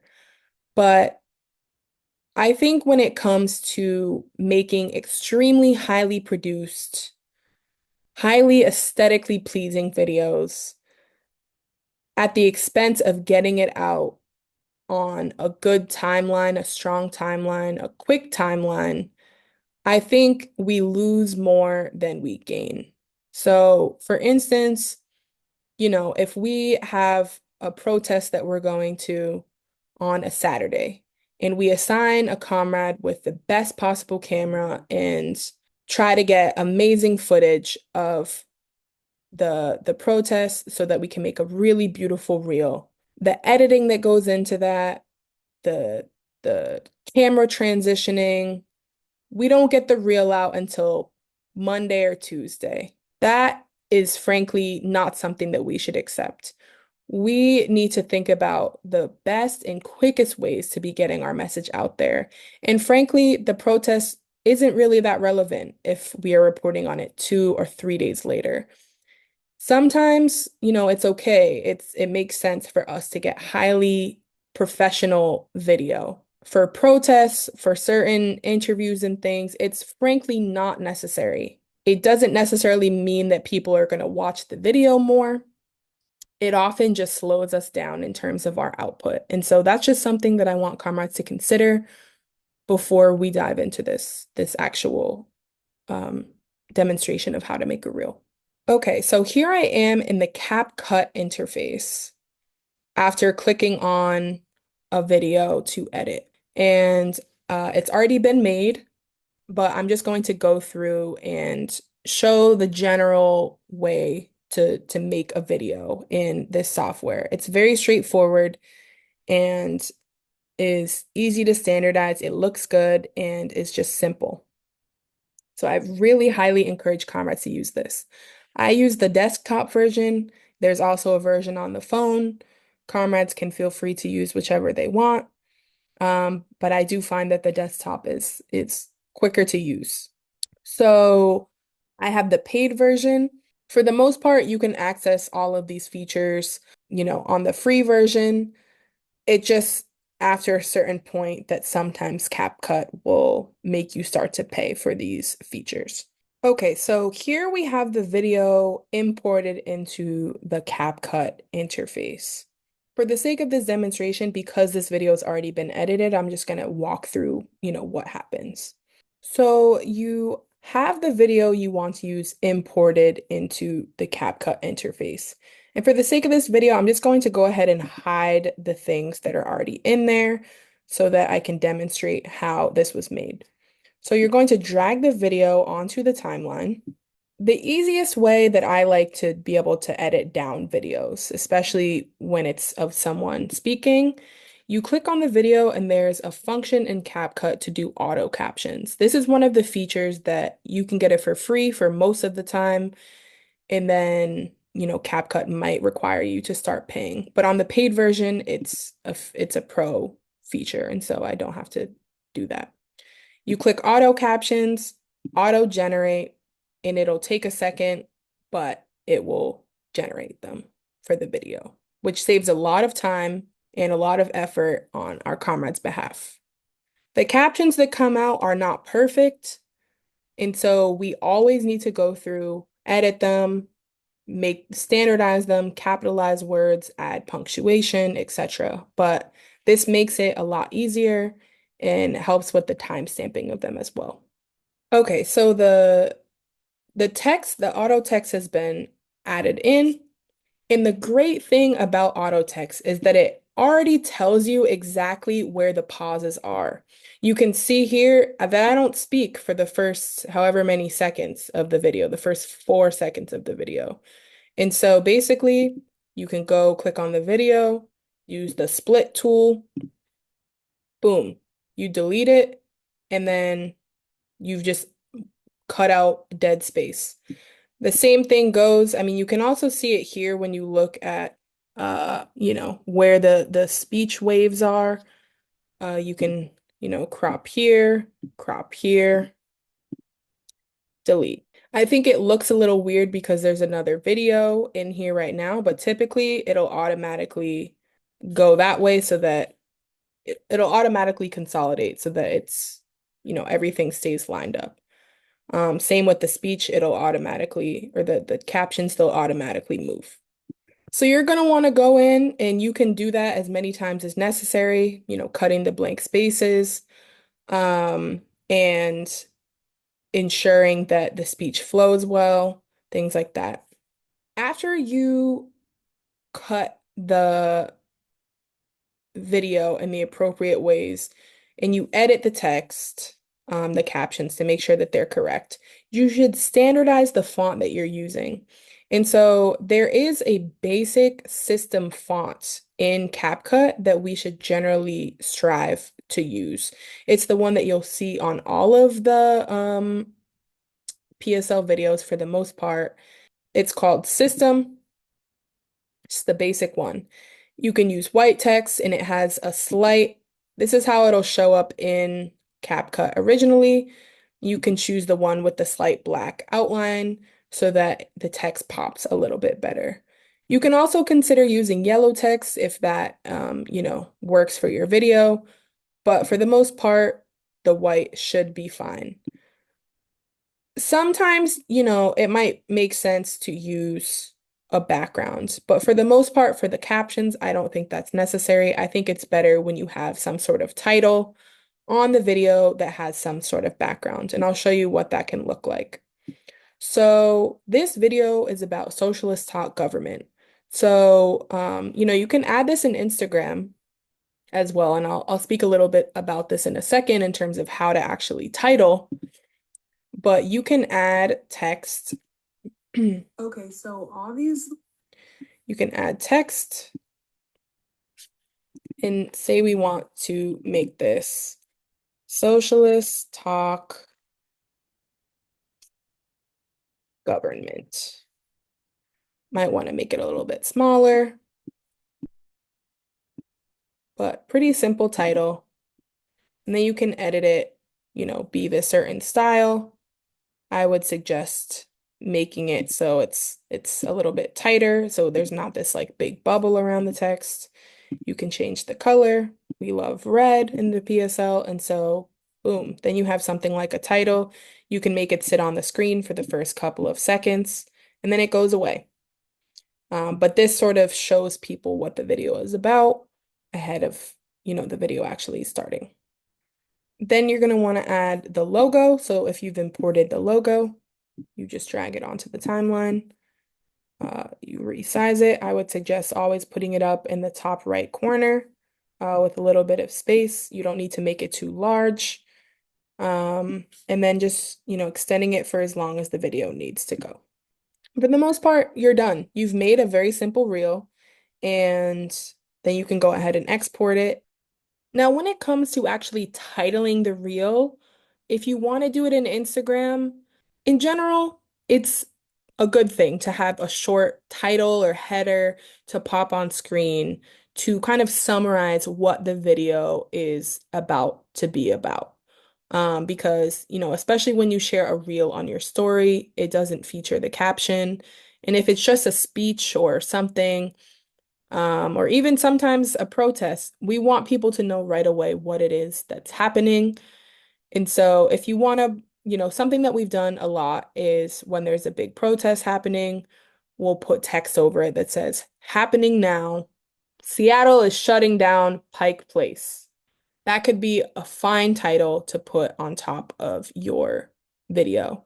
The main thing that I want to say here is that one, it should be a temporary title. In general, we don't want that text to live on screen for the entirety of the video. It's not the worst thing unless it's like a 15-second video, then it's okay for it to stay on the screen. But if it's a long speech, I think we should try to remove the title after, 5-10 seconds. But the other main thing is that we want to make this title extremely clear and simple. We should be striving to standardize the design. And so, people can continuously look to our page and see the same type of style. Of these three, I mean, obviously these are three different styles, types of fonts and titling that I think are all available in Instagram directly. I would suggest for comrades to stick to the middle, where, there's a clear, bold, colorful box with some text inside of it, a short amount of text. This is a great title. VCU students walk out of classes for Gaza. Boom. People know exactly what the video is about. And then it looks like this video is a speech. And so it's telling exactly what the speech is from and entices people to kind of share it as news and also for the political content. The design of the other titles isn't the absolute worst. They're still legible and they are still good. I think all of these videos actually did very well on social media. But for the most part, I think it's better to just keep it simple, keep it clear, and standardized. And lastly, in terms of posting a reel, there are just a couple of considerations. The main thing is how it shows up on our feed. So if you don't have a separate graphic that you're going to be, using as the cover of the reel, basically, for example, with this video, it was a video of Claudia speaking on International Workers' Day. Maybe we wanted to design a quick graphic that could live as the cover of this. And so on the page, it says, Claudia de la Cruz speaks on International Workers' Day. That makes it very clear on the page what it is that's happening. That's not necessary to do on every single video. In some cases, it is worthwhile. But if you're just going to be posting the reel as is, you always want to make sure that you look at what the cover is and position it correctly on your page. So you're going to want to make sure you hit edit cover. And you can scroll to a part of the video that you want to live on the page. And so, Claudia said a lot of great things in this video. A summarizing point maybe of the video, our campaign is reaffirming our commitment to fight for a new system. Boom. That gets across very clearly the political point we want to make. And so we want to scroll and use that point. Then you want to make sure you go up to the profile grid and make sure that you just adjust it correctly so it sits on the screen on your profile correctly so that you can actually see the text. Sometimes the way the video is, or the way where your text is positioned on the video, it's not going to do that. You're not going to be able to see it. But then you have a reel, you've posted your reel, and then you're just going to see how it does and go from there. So in this final chapter of our national social media orientation, I want to walk through how to write a good caption for social media as well as a good statement for social media. So when it comes to writing a good caption, we want to always consider how to fight the tendency of people to keep scrolling.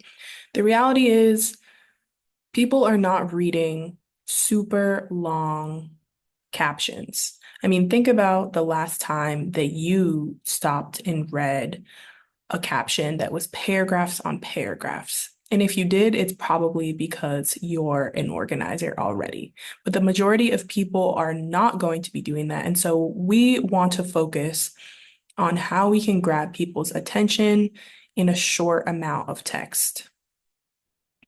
So we want to keep our captions as succinct as we can. We want to utilize paragraphs in order to, make certain points stand out a lot easier.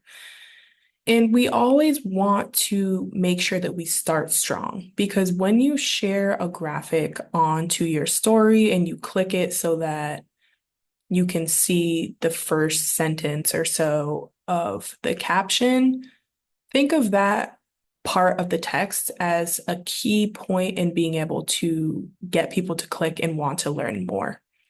And so a couple ways to do that. I mean, you can use a key fact, you can use a really jarring statistic, or you could use a quote.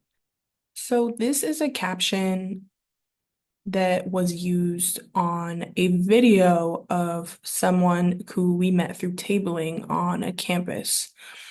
And, in the video, this person is speaking about why she thinks that third-party candidates should be able to have the opportunity to debate on the screen with Republicans and Democrats. And so for this caption, to really pull out the gist of the main point that she was making, we start the caption with a quote directly from the person. Third-party candidates should have the opportunity to debate on the screen with Republicans and Democrats. Boom, that gets across very quickly what the video will be about, especially, in those first, before people click read more, it'll be able to show what the video is kind of about.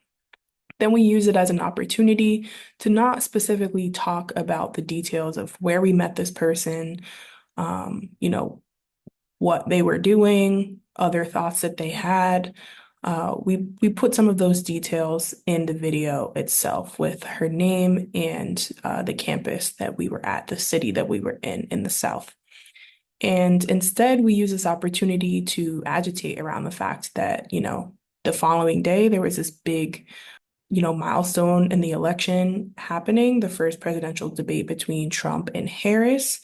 And we use it to agitate on the fact that third-party candidates are not, welcomed into these debate spaces. And it really just perpetuates a complete lack of democracy, the failure of democracy in the United States.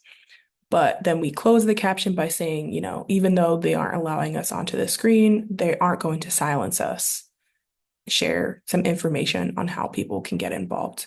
Very short, concise, it's broken up so that it's easier to read and got the point across very clearly. A couple of other tips for writing good captions. You want to ensure that you're including key context, demands, or calls to action in it. So for example, in the last caption, we wanted people to donate. That was basically the call to action. We agitated people and then got them to a point like, okay, well, if you support this movement, this is how you can support us right now. Reporting on social media is different from a general report back. We want to make sure that in our captions, we are leaving out unnecessary details.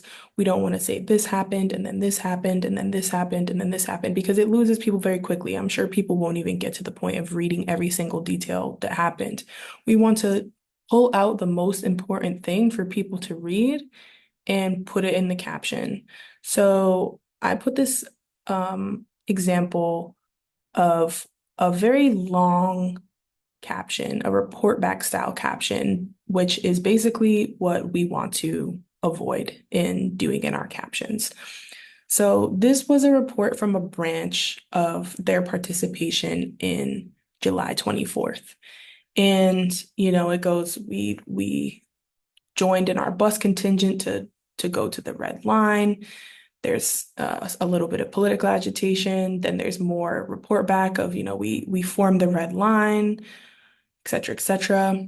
A little bit more agitation, more report back as protesters began marching. It continues on and on. And, the second box is the continuation of the caption. As you can see, this is a very dense caption. There's a lot of details, many that I would say are very unnecessary. And it's not easy to read. It's not enticing to read because they're just big blocks of text. And so we want to keep in mind, making things easily digestible for people when they're just scrolling on social media.